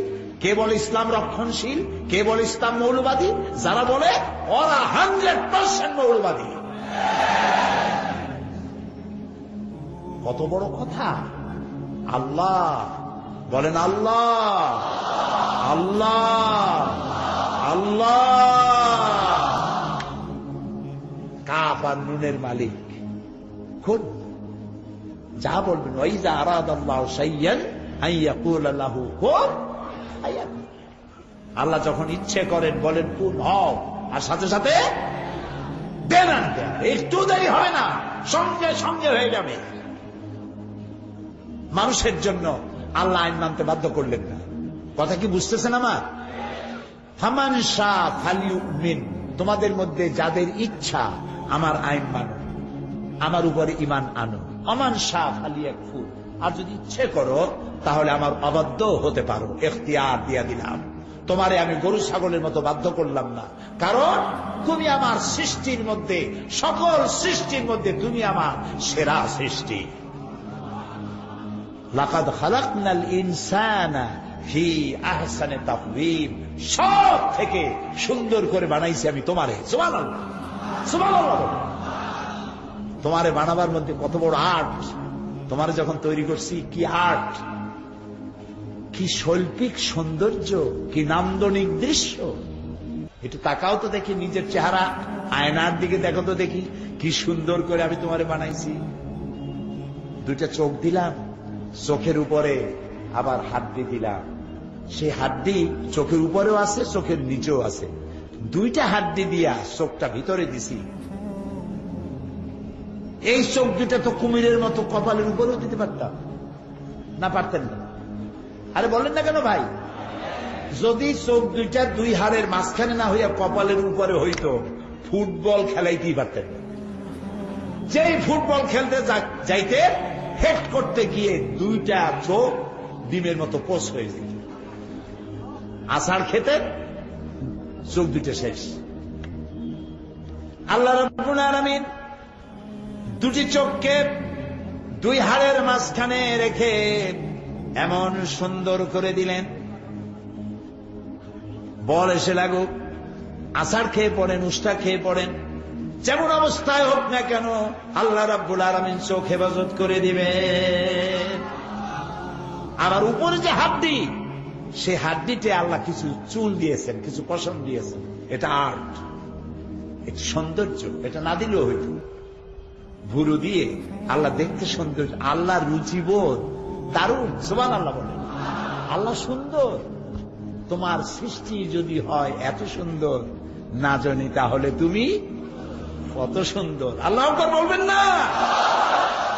কত সুন্দর আমার আল্লাহ। দেখেন না আল্লাহর রুচি। এই যে ফুল, প্রত্যেকটা জিনিস জোড়া লাগে, নর এবং নারী, বাচ্চার জন্য এই দুইটা লাগে। ফল হবে ফুল দিয়ে। ফুলের মধ্যে রয়েছে পুংকেশর এবং স্ত্রী কেশর, এই দুটোতে মিল হতে হবে। এই মিলনের কাজ কিভাবে হবে? ফুল তো নড়তে পারে না, ফুল তো এক জায়গা থেকে আরেক জায়গায় যেতে পারে না। সুতরাং এই কাজটা করাতে হবে কাউকে দিয়ে। এই কাজটা আল্লাহ ইচ্ছে করলে তেলাপোকা দিয়ে করতে পারতেন। তেলাপোকা চেনেন? সিলেটি কি বল? তেল সোরা। তেল সোরা আমেরিকার মতো এরা কে তেল চুরি করতে গেছে। এ বড় তেল চোরা, বড় তেল চোরা।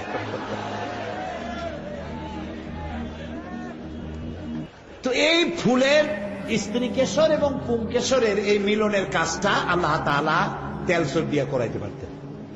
আর একটা দিয়ে করাইতে পারতেন। ওই পোকারে আপনারা কি বলেন আমি জানি না, এই যে উৎসুঙ্গা বলা হয়, যে ওই মাটির মধ্যে মাটি দিয়ে ফুড়ে ফুড়ে লাভ দিয়া, হ্যাঁ, কুকুর, গুগরা। আমার কিছুদিন সিলেটে থাকা দরকার শেখার জন্য। গুগরা, এই গুগরা পোকা, তেলা পোকা, এই সব পোকারে যদি আল্লাহ দায়িত্ব দিতেন গোলাপ ফুলের বা অন্য কোন ফুলের পুংকেশর আর স্ত্রী কেশরের মিলন ঘটানোর জন্য, ফুলের ইজ্জত বাস্তব, ফুলের ইজ্জত বাস্তব। আমার আল্লাহর রুচি কত সুন্দর। ফুল যেমন সুন্দর, আর কাজটা, এই কাজটার দায়িত্ব আল্লাহ দিলেন প্রজাপতিকে। সুবহানাল্লাহ। প্রজাপতির দুই ডানায় কোন শিল্পী এত সুন্দর নান্দনিক শৈল্পিক সৌন্দর্য দিলেন? কি সুন্দর প্রজাপতির পাখা, কে এঁকে দিল এত সৌন্দর্য? তাকায় থাকতে ইচ্ছেই করে। সুবহানাল্লাহ। আল্লাহ তাআলা বলছেন, দেখো তোমার নিজের দিকে তাকাও, কত সুন্দর করে আমি তোমারে বানাইছি। দুইটা চোখ দেখো, এই চোখের মধ্যে পানি আছে, কান্নার পানি না, কান্নার পানি তো আলাদা, কিন্তু সব সময় চোখে পানি আছে। চোখে পানি কেন? দিনের বেলা রাতের বেলায় পলিউশন, এই বাতাসের মধ্যে আছে অনেক জার্ম, চোখের মধ্যে ঢুকতেছে। আর আল্লাহ হচ্ছেন রহমান, তোমার চোখটা তাড়াতাড়ি নষ্ট হয়ে যাবে, এই জন্য তুমি এত পয়সা কোথায় পাবা? প্রত্যেক দিন ওষুধ দিয়ে চোখ সাফ করা এটা সম্ভবপর নয়। এই জন্য আল্লাহ রাব্বুল আলামিন চোখের ভিতরে পানির মতো করে এক প্রকারের মেডিসিন রেখে দিয়েছেন, আর চোখের পলক মারার মধ্য দিয়ে অটোমেটিক পলক পড়ার মধ্য দিয়ে প্রতি মুহূর্তে আল্লাহ তাআলা মানুষের চোখকে ক্লিন করে দিতেছে। আবার দিলেন জিহ্বা, এমন একটা নরম জিহ্বা আল্লাহ দান করলেন, যেই জিহ্বার ভিতরে একটা চুল পড়লো টের পাওয়া যায়। আপনারা টের পান? সত্যি চুল পড়লো টের পাওয়া যায়। এত নরম জিহ্বা, এর থেকে নরম শরীরে আর কোন অঙ্গ প্রত্যঙ্গ নাই। জিহ্বাটাকে আল্লাহ এত নরম বানাইছে, সুবহানাল্লাহ। এই জিহ্বাটা যেখানে বাস করে তার চতুর্দিকে অনেকগুলি শত্রু। চিনছেন শত্রুগুলো? দাঁত। কয়টা শত্রু? 32টা শত্রু এর মধ্যে এই নরম জিহ্বাটা থাকে। এখন এই নরম জিহ্বা শত্রুদের প্রতি কত রহম দিল জিহ্বা। দাঁতের মধ্যে যদি একটা চুল, ভাতের কণা, কাঁটা একটা ঢোকে, জিহ্বা সারাক্ষণ গুদাইতে থাকে। কতক্ষণ? ওটার বাইর না করা পর্যন্ত সে বিশ্রাম নেবে না। শত্রুর প্রতি কি দরদ দেখছেন? এই জিহ্বারে, যে জিহ্বা তার দাঁতের সাথে এই সুন্দর ব্যবহার করে, সেই দাঁত অপেক্ষায় থাকে, সুযোগ পাইলেই মারে কামড়, রক্ত বাইর হয়ে যায়। এই জিহ্বা এত নরম কেন? এই জিহ্বাটা হুমায়ুন রশিদ চৌধুরী সাহেব মারা গেছেন, আল্লাহ তাকে জান্নাত নসিব করুন, বলে না আমি তাকে মহব্বত করি। এই সিলেটের মাটি, এই সিলেটের মাটি ফার্টাইল মাটি, উর্বর মাটি। এ মাটি জন্ম দিয়েছে অনেক ঘনজন্মা পুরুষ, অনেক রাজনীতিক, অনেক বড় বড় আলেম।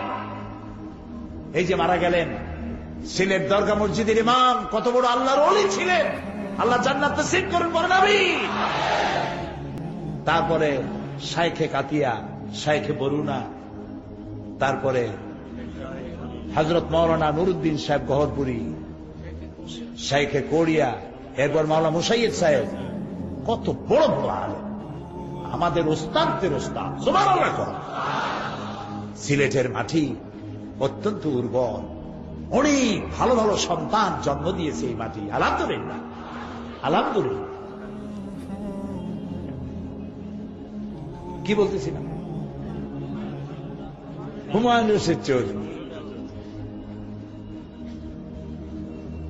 কথার নাম লতা। বাইতে বাইতে কই যায় ঠিক থাকে না, কিন্তু আমার ঠিক থাকে ইনশাআল্লাহ। আমি আবার ফিরে আসবো জায়গায় ইনশাআল্লাহ, বলি ইনশাআল্লাহ। হুমায়ুন রশিদ চৌধুরী সাহেব তিনি সংসদ চালাচ্ছেন। আমি তখন নতুন মেম্বার পার্লামেন্টের, একজন নবাগত, নতুন পৃথিবী আমার জন্য। আমার জগৎ তো এইটা। এটা কোন জগৎ? কোরআনের জগৎ। এটা কোন জগৎ? কোরআনের জগৎ। এইটা আমার আসল জগৎ, আমার মূল পরিচয় এইটাই। আমি কোরআনের ছাত্র, আমি তাফসীরের ছাত্র, বাস এটাই আমার পরিচয়। এই পরিচয় যদি আল্লাহ তাআলা কিয়ামতের দিন এই গুনাহগারকে কোরআনের ছাত্র হিসেবে যদি কিয়ামতে আল্লাহ বলে তোরে মাফ করে দিলাম, আমার আর কিচ্ছু পাওয়ার নেই, আল্লাহর কাছে চাওয়ার নাই। পার্লামেন্টের ভিতরে আমি তখন নতুন, দুই দলে লেগে গেল ঝগড়া, শেখ মুজিব এবং জিয়াউর রহমান সাহেব, এই দুই জাতীয় নেতা নিয়ে লেগে গেল গন্ডগোল। হুমায়ুন রশিদ চৌধুরী সাহেব হিমশিম খেয়ে যাচ্ছেন দুই দলকে কন্ট্রোল করতে গিয়ে। আমি একটা চিঠি দিলাম, মাননীয় স্পিকার, পরিস্থিতি কুল ডাউন করার জন্য যদি মেহেরবানি করে আমাকে একটু ফলোর দিতেন, আমি একটু কথা বলতে চাই। উনি আমার ওইটা পাইয়া এত খুশি হইলেন, উনি আমার নাম ঘোষণা করলেন। আর আল্লাহর এমন মেহেরবানি, আমি তখন একদম নতুন, সবাই বসে পড়লো দুই দিন। আমি বললাম, মাননীয় স্পিকার, আল্লাহ রাব্বুল আলামিন মানুষের শরীরের ভিতরে জিহ্বাটা দিয়েছেন এত নরম, চুল পড়লেও টের পাওয়া যায়। এই নরম জিহ্বাটা এই জন্য দেওয়া হয়েছে, ওয়াকুলু লিন্নাসি হুসনা, মানুষের সাথে সুন্দর সুন্দর করে কথা বলো। জিব্বা একটা হাত দিলাম না, কঠিন রং দিলাম না, নরম জিব্বা দিয়ে নরম নরম কথা কও। মাননীয় স্পিকার, আমি এই সংসদে এসে দেখলাম সেই নরম জিব্বাটা দিয়া সংসদে কুড়ালের কাম করে।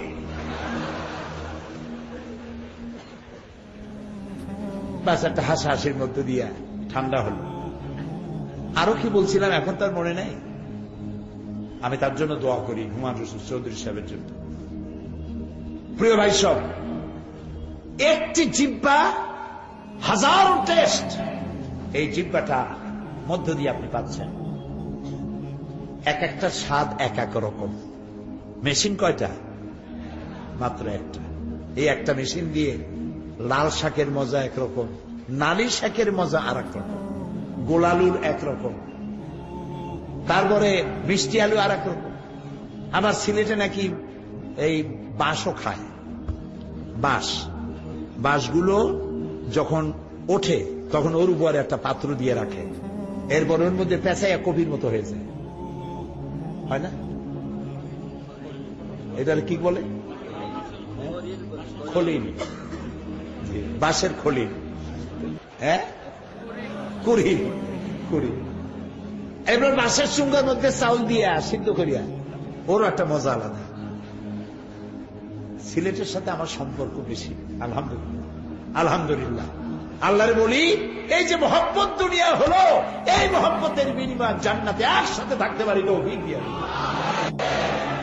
লন্ডনেও সিলেটিদের বাড়িতে বাড়িতে যা আমাকে ভালোবাসে, আমি সিলেটি মানুষের মতো এত অতিথি পরায়ণ এবং এত আলেম ভক্ত আমি অন্য কোথাও দেখিনি। আলহামদুলিল্লাহ। ভালোবাসা দিয়ে তাদের দিলগুলি ভরা। তা আমি বলতেছিলাম যে জিব্বার মধ্যে, একটা জিব্বায় কত টেস্ট একটা মেশিনের মধ্যে আল্লাহ তাআলা দিয়েছেন। আল্লাহ বলছেন, দেখো আমি তোমার কেমনে বানাইছি, একটু নিজের দিকে তাকায় দেখো না, পা থেকে শুরু করে মাথা পর্যন্ত আমার সেজদা দিতে ইচ্ছা করবে। সুবহানাল্লাহ, সুবহানাল্লাহ। এই যে পাও, আপনাদের সাথে পাও আছে না? বাড়ি থুই আসছেন, আনছেন কিনা? আচ্ছা, পাও থুই আসবেন কেমনে? পাও তো আনছেন। আচ্ছা, হাঁটুর নিচের যে অংশটা পায়ের সাথে গিয়ে মিশেছে, ওই অংশটাকে কি বলে? হাঁটুর উপরেরটা তো রান, সবাই বলে, ঠিক না? হ্যাঁ, ও নিচেরটারে বলে থরু। এই যে থরুটা, ওইটা গিয়ে মিশছে পায়ের গোড়ালিতে, পায়ের গোড়ায়, ঠিক না? কিন্তু কমন সেন্স বলে এইখানে না হয়ে মাঝখানে হলে তো ভালো হইতো। এটা যদি পাও হয় তাহলে ওই থরু, ওইটা এখানে না হয়ে মাঝখানে হইলে ভালো হইতো না? তো মাঝখানে হইল না কেন? দেখেন আল্লাহর কুদরত, দেখেন। এটা যদি মাঝখানে হতো তাহলে আপনি হাঁটতে পারতেন না, দাঁড়ালেই হয়তো সামনে ভুটোয় পড়তেন, না হয় সেটাই পড়তেন।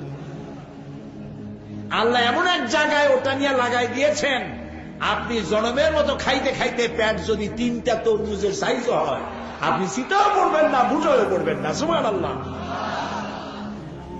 Balance of power Allah balance করে দিয়েছেন, হাত দিয়ে, পাও দিয়ে। এগুলি বলে আমি শেষ করতে পারবো না। আল্লাহ তাআলা এত সুন্দর করেছেন। তবে কোরআন বিজ্ঞান দিয়ে ভরা। সুবহানাল্লাহ বলে, বিজ্ঞান দিয়ে ভরা, সব আছে এখানে। কপাল পোড়া, আমাদের কপাল পোড়া। বলেন আমাদের কি? কপাল পোড়া। কোরআন শরীফে খালি তাবিজ তালাশ করে বেড়াই না। এক হুজুরের কাছে যাই, হুজুর মাইয়েরে জেনে ধরছে, তাবিজ দেন। আবার হুজুররা এমন আছে, লন্ডনে দেখছি, কোন জায়গার হুজুর তা কখ না, তো জিজ্ঞেস করে যে কি হয়েছে, বলে এরকম জেনে ধরছে। তখন সে বলে যে আচ্ছা ঠিক আছে, আমাকে আগে দেখতে হবে জেনটা কোন দেশি। যদি কেনিয়া অথবা উগান্ডার জেন হয় তাহলে 500 পাউন্ড লাগবে, আর যদি বাংলাদেশি বা ইন্ডিয়ার জেন হয় তাহলে 100 পাউন্ড দিলে হবে। এখন আপনার তো বোঝার উপায় না যে কেনিয়ার জেন না উগান্ডার জেন, সে তো আপনি বুঝবেন না। পয়সা মারার কি কায়দা!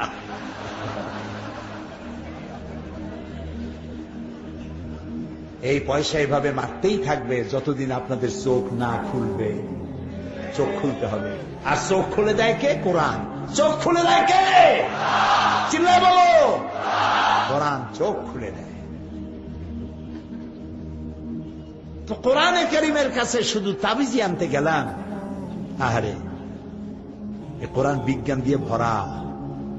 এই যে এখন বিজ্ঞানীরা বলছে যে মানুষ তৈরি হয় যখন, তখন তার মধ্যে একটা জিন তৈরি হয়, সেই জিনের মধ্যে লেখা থাকে, জিন মানে কিন্তু ওই মেয়ে লোকদের যে জেনে ধরে সেই জেন না, কিন্তু ইংরেজি জিন। এই জিনের মধ্যে তার ভালো মন্দ বয়স ইত্যাদি সবকিছু জিনের মধ্যে লেখা থাকে। বিজ্ঞানীরা আজকে বলতেছে, আজ থেকে 1400 বছর আগে যে নবী লেখা জানতেন না, পড়া জানতেন না, ওমা তাদরি মাল কিতাব ওয়ালাল ঈমান, আপনি জানতেন না কিতাব কারে কয়, আপনি এটাও জানতেন না ঈমান কারে কয়। সুবহানাল্লাহ বলেন না? আমি শিখাইছি আপনারে। সে আল্লাহ তাআলা বলছেন, খালাকাহু ফাকাদ্দারাহু তাকদীরা, খালাকাহু ফাকাদ্দারাহু তাকদীরা, সৃষ্টি করেছি। খালাকাহু ফাকাদ্দারাহু, ফা না বলে খালাকাহু কাদ্দারাহু তাকদীরা বললো হয়ে যেত। ফা লাগলো কেন? ফা লাগানো হয়েছে খালাকাহু ফাকাদ্দারাহু, সৃষ্টি করেছি, 1 সেকেন্ড দেরি করি নাই, সঙ্গে সঙ্গে তার ভাগ্য নির্ধারণ করে দেওয়া হয়েছে।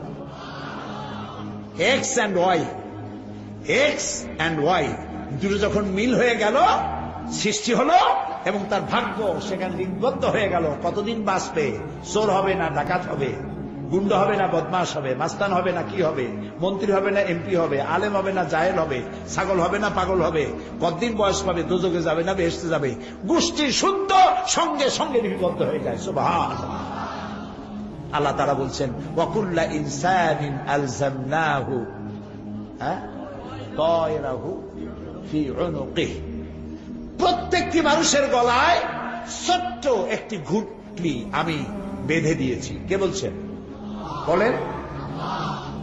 আপনারা মজা পাইতেছেন? আলহামদুলিল্লাহ গণ। কার কথা শোনাচ্ছি? আমার আল্লাহর কথা শোনাচ্ছি। আলহামদুলিল্লাহ। প্রত্যেকটি মানুষের গলার মধ্যে ছোট্ট একটি ঘুঁটলি আমি এখানে রেখে দিয়েছি। ওইটা কি করব? ওইটা কিয়ামতের দিন খুলে তোমার হাতে দিয়ে দেব আর বলবো, ইকরা কিতাবাক, এবার পড়ো তুমি তোমার কিতাব। এইটা তোমার সারা জীবনের সমস্ত কাজ আর কথা লিপিবদ্ধ হচ্ছে গলার কাছে। আপনি চিন্তা করতে পারেন, হাউ ইজ ইট পসিবল? এটা কি করে সম্ভব? একটা মানুষ, আজকাল মানুষ কম বাঁচে, 70-80 বছর, কিন্তু আগের মানুষ তো 150, 200, 250, 500, 1000 বছর বাঁচত। একটা মানুষের 50, 60, 70, 80 বছরের বয়স, এত লম্বা বয়সে যত কথা বলেছে, যত কাজ করেছে, এতটুকুন জিনিসের মধ্যে তা ধরবে কি করে? এইটা বোঝা এখন মোটেই কঠিন না। আপনার মোবাইলে কতগুলি টেলিফোন নাম্বার আপনি সেভ করেছেন, দেখেন কতগুলি করছেন, ওর মধ্যে কত জিনিস আছে। এবার মক্কা শরীফ থেকে রমজান মুবারকে আল্লাহ তাআলা প্রতি বছর রমজানে মক্কা শরীফে নেন, আলহামদুলিল্লাহ, মাবুদের দয়া। রমজানে খতমে কোরআনের রাত শেষ করে জেদ্দা হয়ে ফিরবো, আমার একটা মোবাইল দরকার। আমার মোবাইলটা পুরানো হয়ে গেছে, আমি নতুন মোবাইল নেব। জিদ্দায় ঘুরতেছি, সাথে কিছু লোকজন আছে। মোবাইল যেটা পছন্দ হয় সেটার দাম বেশি, যেটা পছন্দ হয় না সেটার দাম কম। একটা পছন্দ হয়ে গেল ভালো, দাম কত? 1600 রিয়াল। 1600 রিয়াল। আমি বললাম আমি নেব না। সাথে যে আছে তার বললাম, ভাই চলো তো অন্য কোনো দোকানে যাই যেখানে কম দামে পাওয়া যায়। পিছনে এক লোক কয় যে, হুজুর এটা কি আপনার পছন্দ? আমি তারে পিছনে তাকায় দেখি, চিনি না তাকে। তা আমি বললাম যে জিনিসটা তো পছন্দ, কিন্তু আমি এটা নেব না, এত দামি জিনিস আমি নিব না। আপনার দামের দরকার কি? আপনার পছন্দ হইলেই সারলো, দাম তো আমি দেবো, আমি তো পিছনে দাঁড়ায় আছি এই খেদমতটা করার জন্য। ওই বেচারা 1600 রিয়াল দিয়ে দিল। এখন এই মোবাইলের ফজিলতটা কি সেইটা বলব। ফজিলতটা হচ্ছে, সে আমার একটা মেমোরি কার্ড কিনে দিল। মেমোরি কার্ডটা এই আঙ্গুলের আমার করটা যতটুকু, এর অর্ধেক, 1 করের অর্ধেক একটা মেমোরি কার্ড। এই কার্ডটা ওর মধ্যে ঢুকাই দিল। আমি বললাম এটা কি? বললো যে এর মধ্যে 30 পারা কোরআন শরীফ। ফজিলাতুল শেখ আদ-দক্তুর আব্দুর রহমান আস-সুদাইস, ইমাম ও খতিব মসজিদুল হারাম মক্কা আল মুকাররমা, হযরত শাইখ আল-দক্তর সৌদ আশ-শুরাইম, ইমাম ও খতিব, মসজিদুল হারাম, মক্কা আল মুকাররমা, এই দুইজনের তেলাওয়াত করা কোরআন শরীফ 30 পারা এতটুকু মেমোরি কার্ডের মধ্যে ঢুকানো আমার মোবাইলের মধ্যে, যখন যে সূরা খুশি আমি শুনতে পারি। এই বুদ্ধিটা, এই কাজটা কে করেছে? কয় যে আল্লাহ করছে। একটা কথা হইল, আল্লাহ বুঝি মোবাইলের সিম বানাবে। এই কাজটা করেছে মানুষ। কে করেছে? মানুষ। বুদ্ধিটা দিছে কে? এরপরে শুনেন আল্লাহ কি বলেন, ওমা উতীতুম মিনাল ইলমি ইল্লা কালিলা। ওমা উতীতুম মিনাল ইলমি ইল্লা কালিল যদি বলতেন তাহলে বোঝা যাইতো কিছু পাইছি। কিন্তু আল্লাহ বলছেন ওমা উতীতুম মিনাল ইলমি ইল্লা কালিলা, একেবারে সামান্য থেকে সামান্যতম জ্ঞান তোমাদের দিয়েছি। সে জ্ঞানটা কতটুকু ওইটা বুঝাবার জন্য আমি বলি, প্রশান্ত মহাসাগরের ভিতরে একটা পাখি যদি তার ঠোঁটটা ডুবাই দিয়া পানি ভেতরে ঠোঁট ডুবাইয়া ঠোঁটটা যদি উঁচা করে, প্রশান্ত মহাসাগরের পানি কতখানি কমবে? বুঝেন না? পানি কমলো কত? মুঠি, কিছুই হইল না।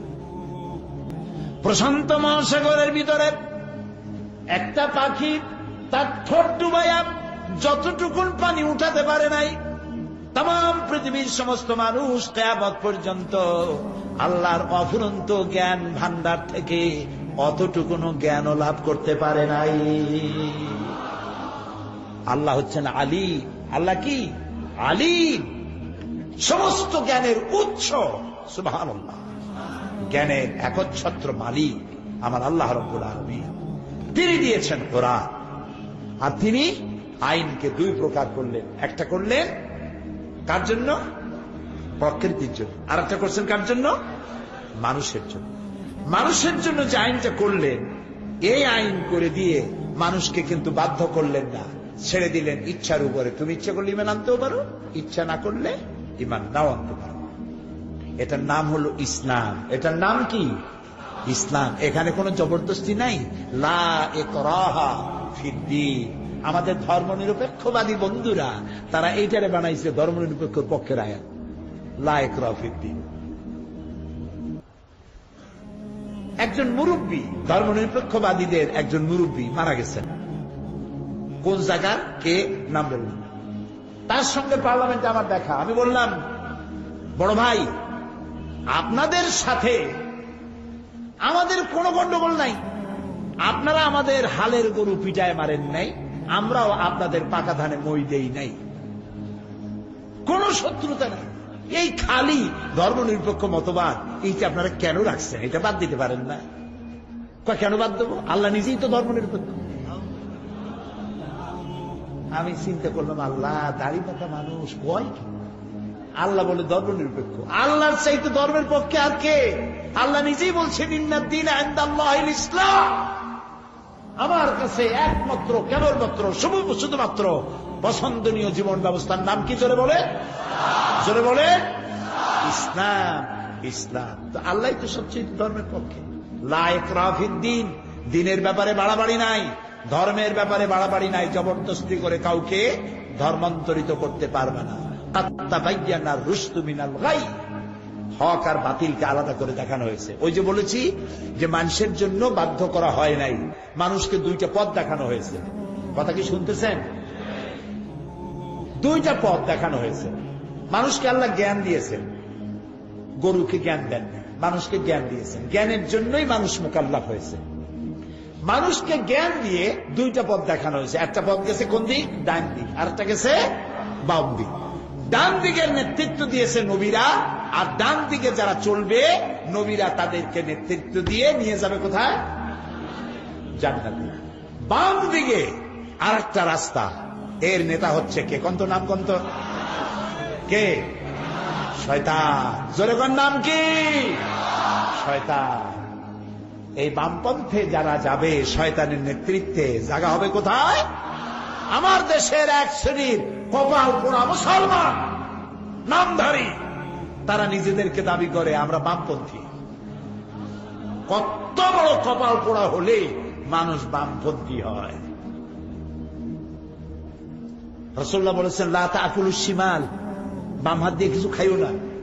এই বাম হাত আমারই হাত, আপনারই হাত, কিন্তু বামের কিছু আলাদা কাজ বাজ আছে, তাই না? ডানের কাজ আলাদা, বামের কাজ আলাদা। এই জন্য মুসলমানের সন্তান হইয়া বামপন্থী আন্দোলন করা কত বড় কপাল পড়া, জায়গা হবে জাহান্নামে। নাউজুবিল্লাহ, বলেন নাউজুবিল্লাহ। আপনারা দেখবেন যত বামপন্থী আছে নাম মুসলমান, একটাও নামাজ পড়ে না। খুঁজে দেখে, খুঁজে দেখে নির্বাচনের সময় দেখা যায় স্লোগান হয়, অমুকের চরিত্র ফুলের মতো পবিত্র, নামাজ পড়ে না একক।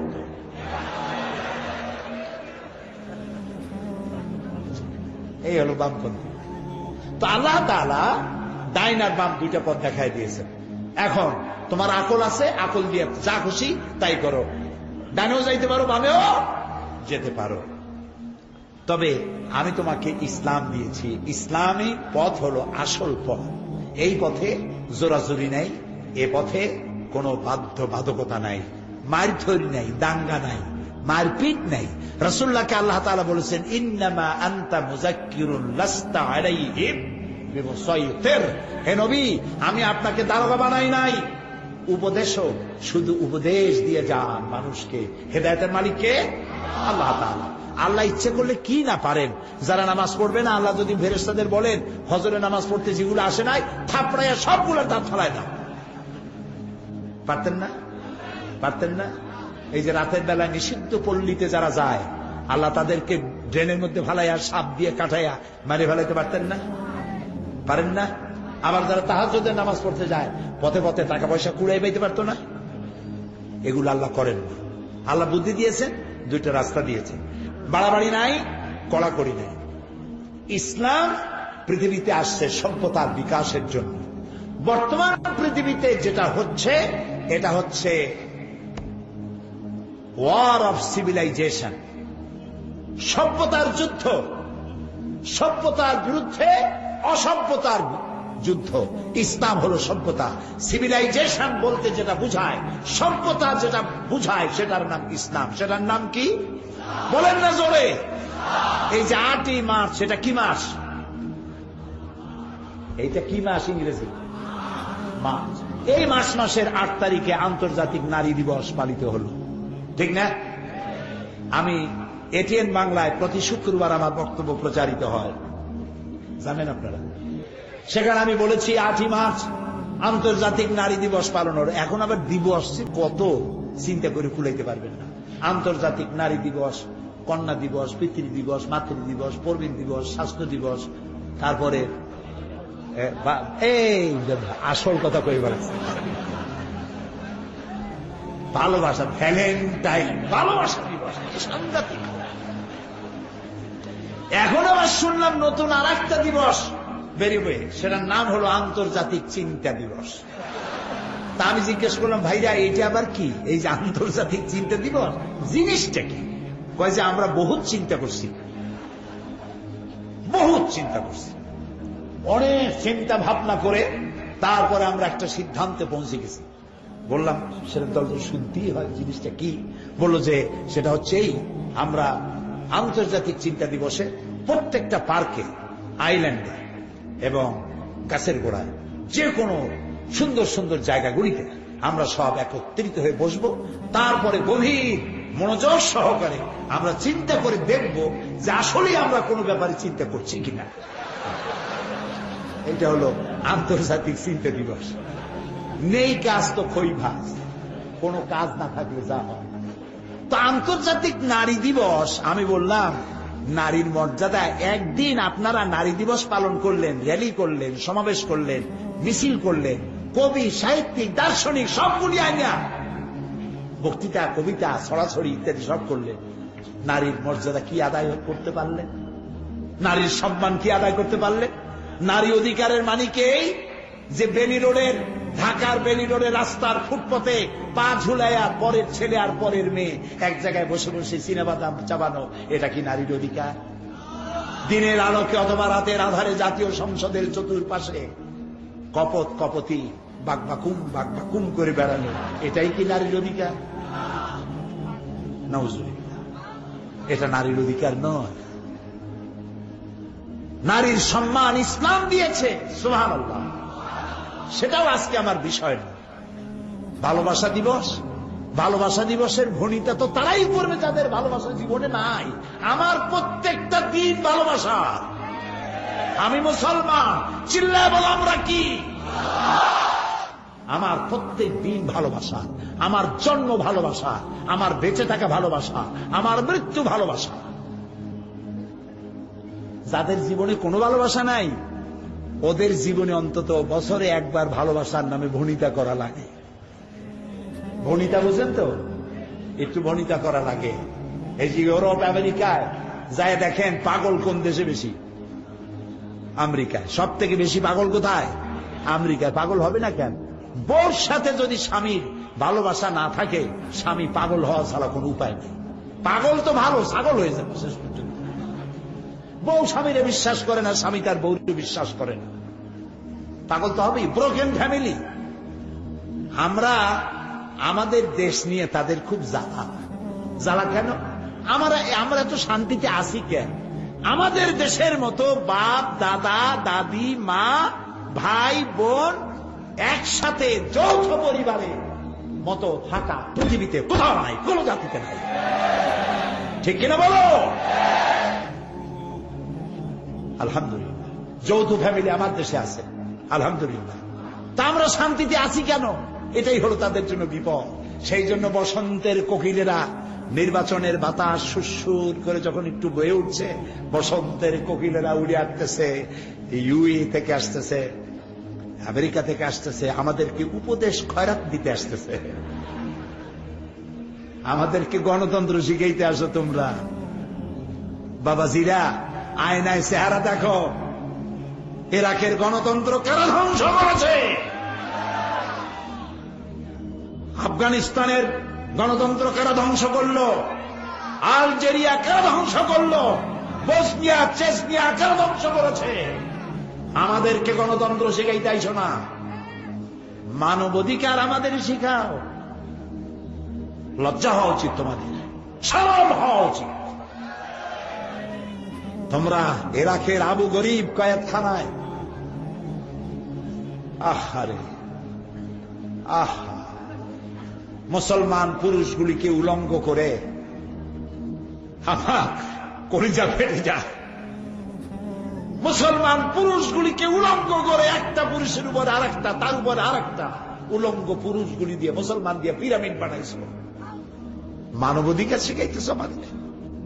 70 বছরের বৃদ্ধা নারী গাধার মতো হাত আর পাও নিচু করে দিয়া তার পিঠের উপরে চড়ে বাজারে ঘুরাইছ। আমারে শিখাও মানবাধিকার। কিউবার গুয়ান্তানামো বেতে মুসলমান কয়েদিদের হাত পাও বেঁধে তার চোখের সামনে কোরআন শরীফে তোরা পেশাব করেছিস। তোরা মানুষ, তোদের মানবাধিকার আর তোদের গণতন্ত্রের উপর আমরা ধিক্কার মারি, আমরা থুতু নিক্ষেপ করি।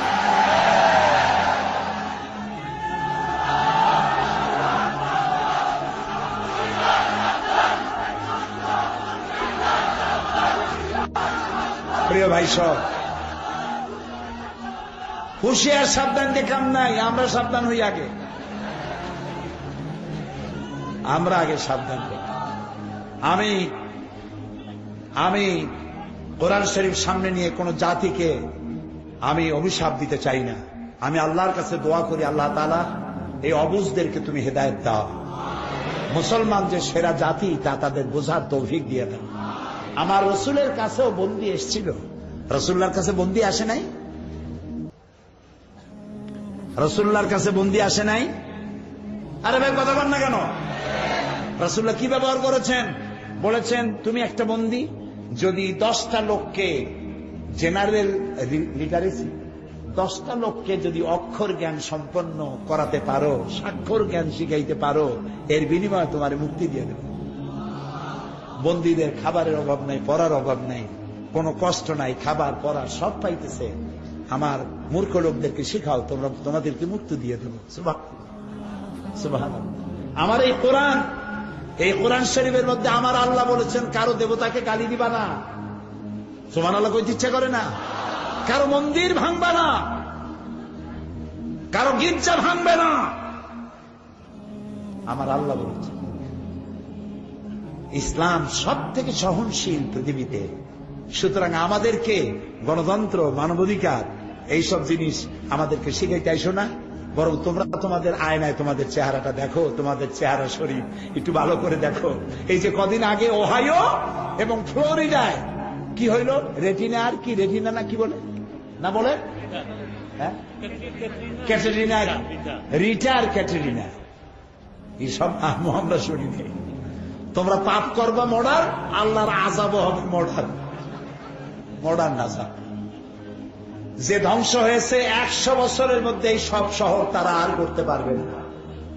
তোমরা কি করেছো সেখানে দুস্থদের, দুর্গতদের সাহায্যের নাম করে এমন মেয়েরও কম আছে যাদেরকে তোমরা ধর্ষণ করো নাই। আমরা গরিব হতে পারি, আমার দেশ গরিব হতে পারে, কিন্তু ডিজাস্টার হলে পরে, ঘূর্ণিঝড় হলে পরে, অথবা জলোচ্ছ্বাস হলে পরে, কোন এলাকা বিধ্বস্ত হলে পরে আমার দেশের লোকেরা সাহায্য দিতে গিয়ে নারী ধর্ষণ করেছে, এই দৃষ্টান্ত বাংলাদেশে নাই। কাজে আমাদেরকে শিখাইতে আইসো না। প্রিয় ভাই সব, সেই জন্য বলি সকলকে, আমরা আমাদেরকে চিনতে শিখি। আমার নাম মুসলমান, আলহামদুলিল্লাহ বলে। নবী করিম সাল্লাল্লাহু, আজকে আর বাড়াবো না, নবী করিম সাল্লাল্লাহু আলাইহি ওয়াসাল্লাম ইসলামী রাষ্ট্র তৈরি করে বিদায় হয়ে গেলেন। মদিনার এক সুন্দরী যুবতী নারী যাচ্ছিল এক আত্মীয়র বাড়ি, পথে সন্ধ্যা হয়ে গেল। তারপরে সে চিন্তা করলো, অবিবাহিতা যুবতী নারী, সারা জীবনের লালিত সতীত্ব আজ আমার শেষ হয়ে যাবে যদি কোনো পর পুরুষের সামনে পড়ি। শুনতেছেন? ইতিহাস সোনার অক্ষরে লেখা থাকবে কিয়ামত পর্যন্ত। যুবতী নারী, সন্ধ্যা হয়ে গেল, মরুভূমির ভিতরে, নির্জন মরুভূমি, দেখতে পেল এক যুবক পুরুষ তার দিকে আগায় আসতেছে। যুবক পুরুষকে আসতে দেখে ভয় পেয়ে বসে পড়েছে, গায়ের রক্তহীন শীতল হয়ে গিয়েছে। এক্ষুনি আমার সতীত্ব সব শেষ। অলংকার তো যাবেই, ওটা তো কোনো ব্যাপার না, কিন্তু আমার জীবনের, একটা নারীর জীবনের সতীত্ব হচ্ছে তার শ্রেষ্ঠ সম্পদ। যুবক এই অন্ধকারের ভেতরে যুবতীটির সামনে এসে দাঁড়ান। যুবতীর চোখের দিকে তাকায়ছে যুবক ছেলেটি, রক্ত ফ্যাকাশে চেহারা যুবতী। যুবক বলছে, মা, আমাকে দিয়ে তোমার কোনো ক্ষতি হবে না, আমাকে দিয়ে তোমার কোনো অনিষ্ট হবে না। মা, তুমি ভয় পাচ্ছ কেন? তুমি কোথায় যাবে আমাকে বলো, আমি নিরাপদে তোমাকে পাহারা দিয়ে তোমার গন্তব্যে পৌঁছে দেব। আমার পরিচয় শোনো, আমি মুসলমান। আল্লাহু আকবার। ইসলাম এই মুসলমান তৈরি করেছিলেন। ইসলাম দিয়ে পৃথিবীতে রাসূলুল্লাহ এই ইসলাম নিয়ে এসেছিলেন, আর এই মুসলমান তিনি তৈরি করেছিলেন। আমি এবার মিশর সফর করেছিলাম। মিশরের জীবনে আমার মিশরে যাওয়া হয়নি, এবার আল্লাহ তাআলা আমাকে মিশর যাওয়ার তৌফিক দিয়েছিলেন। আরবি এক প্রবাদ আছে, মান লাম ইয়ারাল মিসরা লাম ইয়ারাদ দুনিয়া, যে মিশর দেখে নাই সে নাকি দুনিয়া দেখে নাই। আমি আমার 5 দিনের অভিজ্ঞতায় দেখলাম যে সত্যি মিশর না দেখলে দুনিয়া দেখা হয় না। হাজারো সভ্যতার লালন ভূমি মিশর। কি দেখলাম সেখানে সেটা আজকে বলবো না, কালকে বলবো ইনশাআল্লাহ, যদি আল্লাহ কালকে বাঁচায়। আপনারা মনে করাই দিয়ে কালকে বলবো। আজকে বলতে চাই যে ইসলাম আল্লাহ তাআলা আমাদেরকে দিয়েছেন একটা নিয়ামত, আলহামদুলিল্লাহ বলি। এখানে কোনো বাড়াবাড়ি নাই। আল্লাহর আইন কি? এই যে আল্লাহর আইনের জন্য মারামারি হচ্ছে, শেখ রহমান আর একটা কি, এর সিদ্দিকুল্লাহ বলবেন, বাংলা আমার মায়ের ভাষায়, শয়তানের নামের সাথে বাংলা জোড়া বাংলা নামের অপমান করা হবে। ওরা সিদ্দিকুল্লাহ বলুন।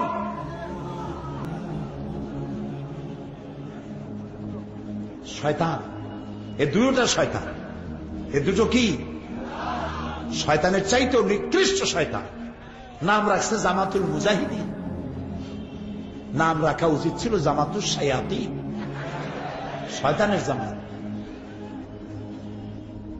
আল্লাহর আইন বাস্তবায়ন করতে গেছে। কিভাবে বাস্তবায়িত করবে? বোমা মারে। কেন বোমা মারবা? বোমা মারতে হবে কারণ আল্লাহ নিজে বলেছেন, ওমান লাম ইয়াহকুম বিমা আনজালাল্লাহু ফাউলাইকা হুমুল কাফিরুন। যারা বিচার ফয়সালা করে, আল্লাহর আইন ছাড়া বিচার ফয়সালা করে, ওরা কাফের। সুতরাং বাংলাদেশে যত বিচারপতি আছে সব কাফের, এগুলারে মারো।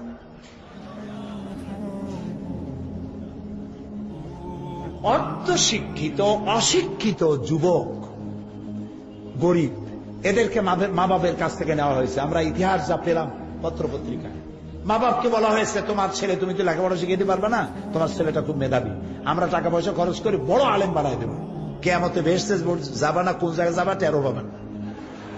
তো মা বাপ মনে করেছে বিনা পয়সা যদি এত বড় আলেম হয়, তা আচ্ছা ঠিক আছে নিয়ে যাও।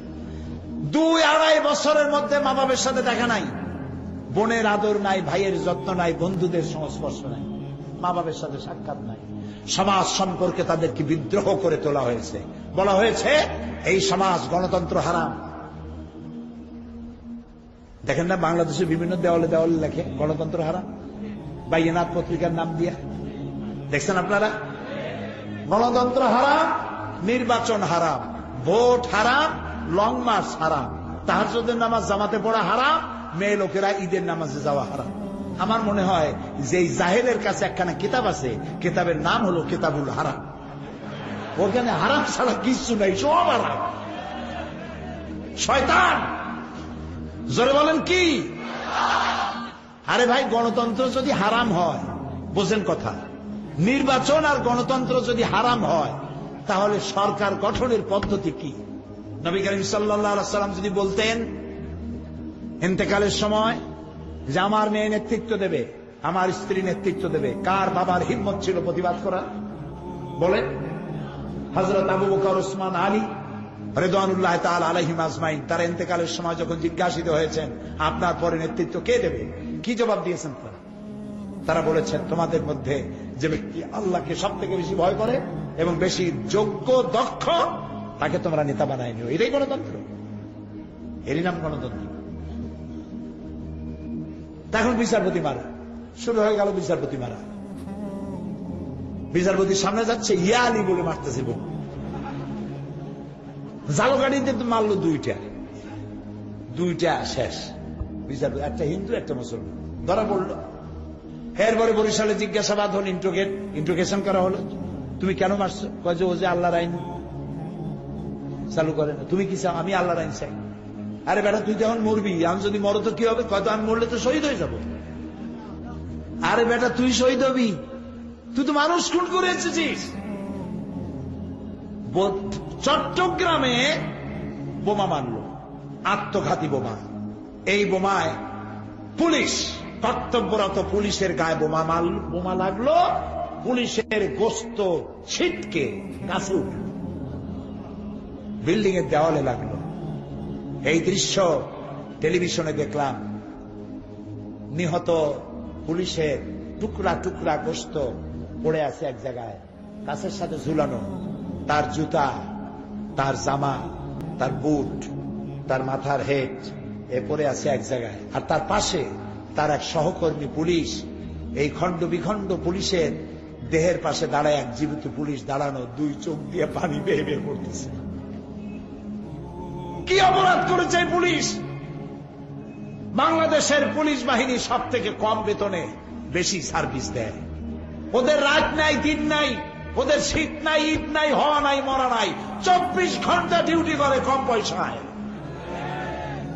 এই পুলিশটাকে মারলে তার ছোট্ট একটা মেয়ে তার বাপের লাশ দেখে দৌড়াচ্ছে, আর এক একজনকে জড়ায় ধরে বলছে, আমার বাপের অপরাধ কি? আমার বাপরে মারলো কেন? কি জবাব দেবে? আত্মঘাতী বোমা মারতে গিয়া দুইটা হাত দুইটা পা উড়ে গেছে এক শয়তানের। তারে নিয়ে গেছে, পরে পানি দিল হসপিটালে, পানি চাইলো যে পানি খাবো, পানি দিল। কয় যে তুমি মুসলমান না? নার্সকে জিজ্ঞেস করছে, তুমি মুসলমান? বলে হ্যাঁ মুসলমান। তো বাম হাত দিয়ে পানি দাও কেন? বাম হাতের পানি আমি খাবো না। কত বড় সুবিশা! মানুষ খুন করে ধুয়ে আসছে, ও এখন তালাশ করতেছে বাম হাতার ডাইন হাত। তা আমি চট্টগ্রাম তাফসীর মাহফিলে ওয়াজ করতে গিয়ে বলছিলাম যে একজনের মদ খাওয়ার অভ্যাস ছিল, লোকটার ছিল মোষ। আছে না কিছু লোক মোষ রাখে খুব, দেখবেন টেলিভিশনেও দেখা যায়, বক্তৃতা করে, এত মোষ যে সব মোষ এক জায়গায় করলে জুতার একটা ব্রাশ হয়। এই রকমের মোষ দিয়া মুখ ঢাকা, দিনের আলোতেও বোঝার উপায় নাই যে লোকটা হাসে না কাঁদে। এই মোষ নিয়া তারপরে সে মদ খাওয়া অভ্যাস, ডান হাত দিয়ে মোষ এরকম ঠেলিয়া উঁচা করে ধরিয়া বাম হাত দিয়ে গিলতেছে। একজনে জিজ্ঞেস করলো, ভাই তুমি মদ খাবাতে এত কষ্ট করে খাও কেন? কয় যে ভাই শেখ আছে এক কাহিনী। বলে কি? ওই এক জায়গায় গেলাম, একটু এক বন্ধু নিয়ে গেল এক ওয়াজ মাহফিলে। এক হুজুর ওয়াজ করলেন যে পানি জাতীয় কিছু খাইতে গেলে যদি মোষ ভেজে তাহলে নাকি মাকরু হবে। খাইতেছে শরাব, খাচ্ছে মদ, ভয় পাইতেছে মাকরু। বোমা মেরে মানুষ হত্যা করে তারপরে সে এখন আসছে, হ্যাঁ বাম হাতে পানি খাবো। শয়তান, শয়তান। প্রিয় ভাই সব, এই মানুষ হত্যার রাজনীতি, মানুষ হত্যা করে ইসলাম প্রতিষ্ঠার জন্য আল্লাহ তাআলা পৃথিবীতে নবী পাঠান নাই, ইসলাম পাঠান নাই। কোরআনে কারীমের মধ্যে পরিষ্কার ভাবে আল্লাহ তাআলা বলে দিয়েছেন, ওয়ালা তুফসিদু ফিল আরদি বাদা ইসলাহিহা, শান্তি প্রতিষ্ঠার পর পৃথিবীতে বিপর্যয় সৃষ্টি করো না। আল ফিতনাতু আশাদ্দু মিনাল কাতল, বিপর্যয় সৃষ্টি করা, সন্ত্রাস সৃষ্টি করা হত্যার চাইতেও মারাত্মক অপরাধ। বিপর্যয় এবং সন্ত্রাস সৃষ্টি করো না।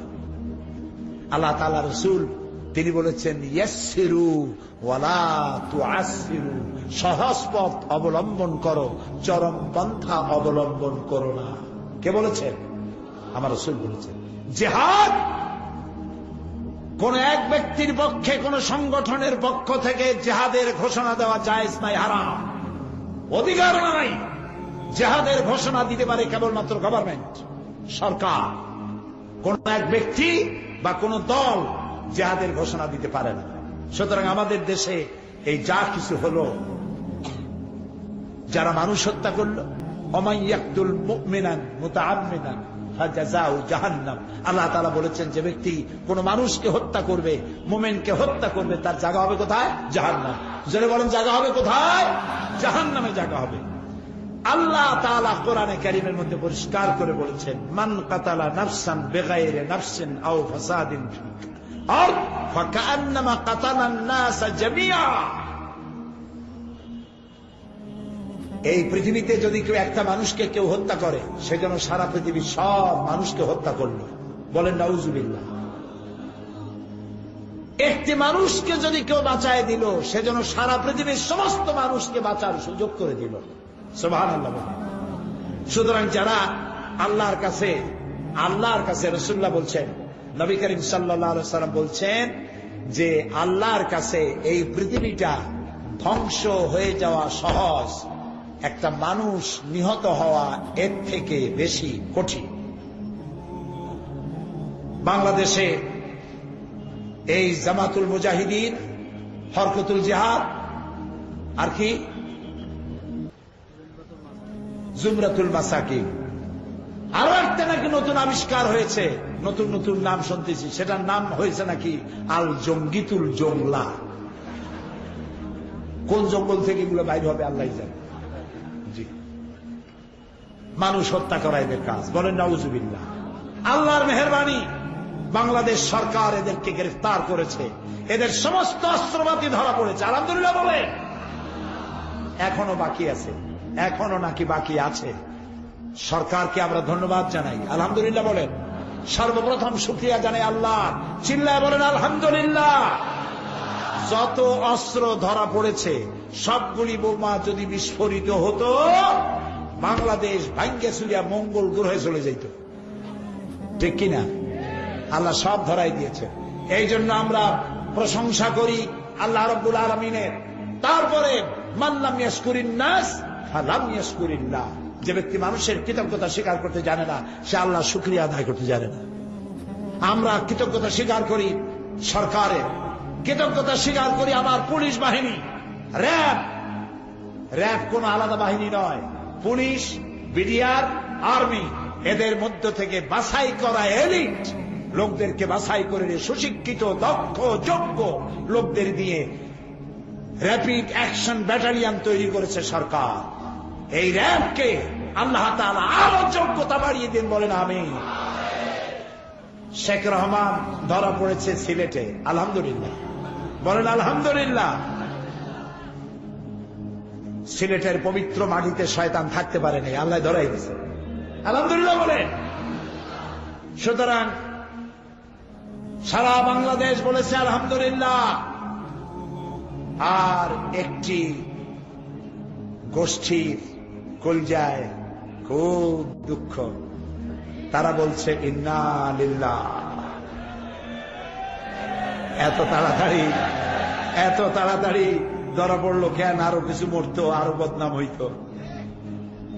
যাকে আল্লাহ দয়া করে ধরাই দিছে, সব ধরা পড়বে ইনশাআল্লাহ, বলেন ইনশাআল্লাহ। ইসলাম মারদাঙ্গা করার জন্য আসে নাই। বলতে পারেন তাহলে রাসূলুল্লাহ যুদ্ধ করলেন কেন? রাসূলুল্লাহ যত যুদ্ধ করেছেন সবগুলি যুদ্ধ ছিল ডিফেন্সিভ, সবগুলি প্রতিরক্ষামূলক, নিজে আক্রমণ করে যুদ্ধ করেছেন, এর কোন দলিল নাই। সুবহানাল্লাহ। ইসলাম মারদাঙ্গা নয়। আল্লাহর আইনটা কি, সেই আল্লাহর আইন সম্পর্কে আমি কথা বলবো আগামীকাল, বলেন ইনশাআল্লাহ। সেই জন্য আপনারা আপনাদের ভাই বোন সবাইকে ডেকে নিয়ে আসবেন, বন্ধু বান্ধব সবাইকে নিয়ে আসবেন আগামীকাল। আনবেন তো সবাই? একজনে 3-4 জন নিয়ে আসবেন। কোরআনের এই কথাগুলি শুনে যদি হেদায়েত নসিব হয়ে যায়, বাংলাদেশ আলহামদুলিল্লাহ শান্তির নিবাস হবে। আমরা এখন মোনাজাত করব, মোনাজাতের জন্য বসেন। প্রিয় ভাই সব, মোনাজাত হয় কার কাছে একটু বোঝেন আগে কথা। মোনাজাত হয় কার কাছে বলেন না? তো মোনাজাতের নাম শুনে যদি আপনি হাঁটেন, তাহলে ফেরেশতার ক্যামেরায় আপনার চেহারাটা উঠবে কিভাবে? নাউজুবিল্লাহ কর। এখন আকল বলে কোন জিনিস যদি থাকে, হাঁটার মতো বেয়াদবি করবেন না, এটা বেয়াদবি। মোনাজাতের নাম শুনে হাঁটা, এটা কোন মুসলমান মুমিনের কাজ? আগামীকাল এই কথা যেন আমার বলা না লাগে। আমি জানি সিলেটের মানুষের অত্যন্ত ভদ্র, সুশিক্ষিত। কালকে যদি কেউ এরকম হাঁটেন, আমি বুঝবো সে সিলেটের মানুষই নেই, আর এক জায়গায়।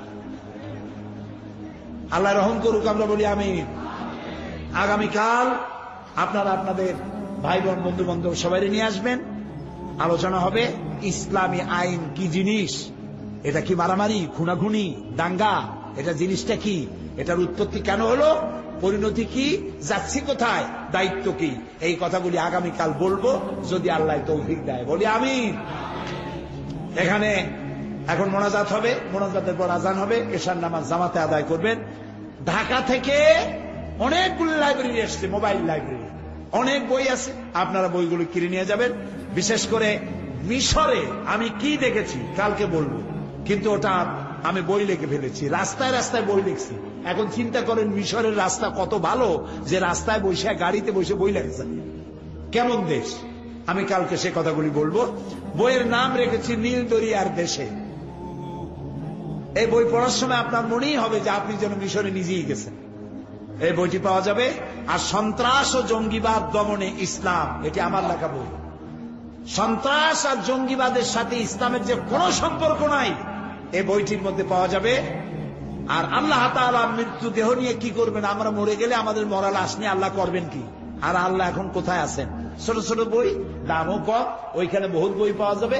আর আমাদের ইসলামী আন্দোলনের, সারা পৃথিবীর ইসলামী আন্দোলনের নেতা, মুরব্বী, অধ্যাপক গোলাম আজম সাহেবের লেখা 2টি বই। একটা হলো বাংলাদেশ ইসলামী ঐক্য প্রচেষ্টার ইতিহাস, আরেকটি হচ্ছে পরিপূর্ণ জীবন বিধান হিসাবে ইসলামের সহজ পরিচয়। উনি যেমন সহজ করে বলতে পারেন, সহজ করে লিখতেও পারেন। কাজেই ওনার লেখা এই 2টি বই পাওয়া যাবে ওখানে। আরো অনেক বই আছে, আপনারা ওখান থেকে খুঁজে নিয়ে যাবেন, আপনারা পড়বেন। আল্লাহ তাআলা তৌফিক দান করুন। মোনাজাতের পরে আজান, আজানের পরে নামাজ। আল্লাহুম্মা আমিন।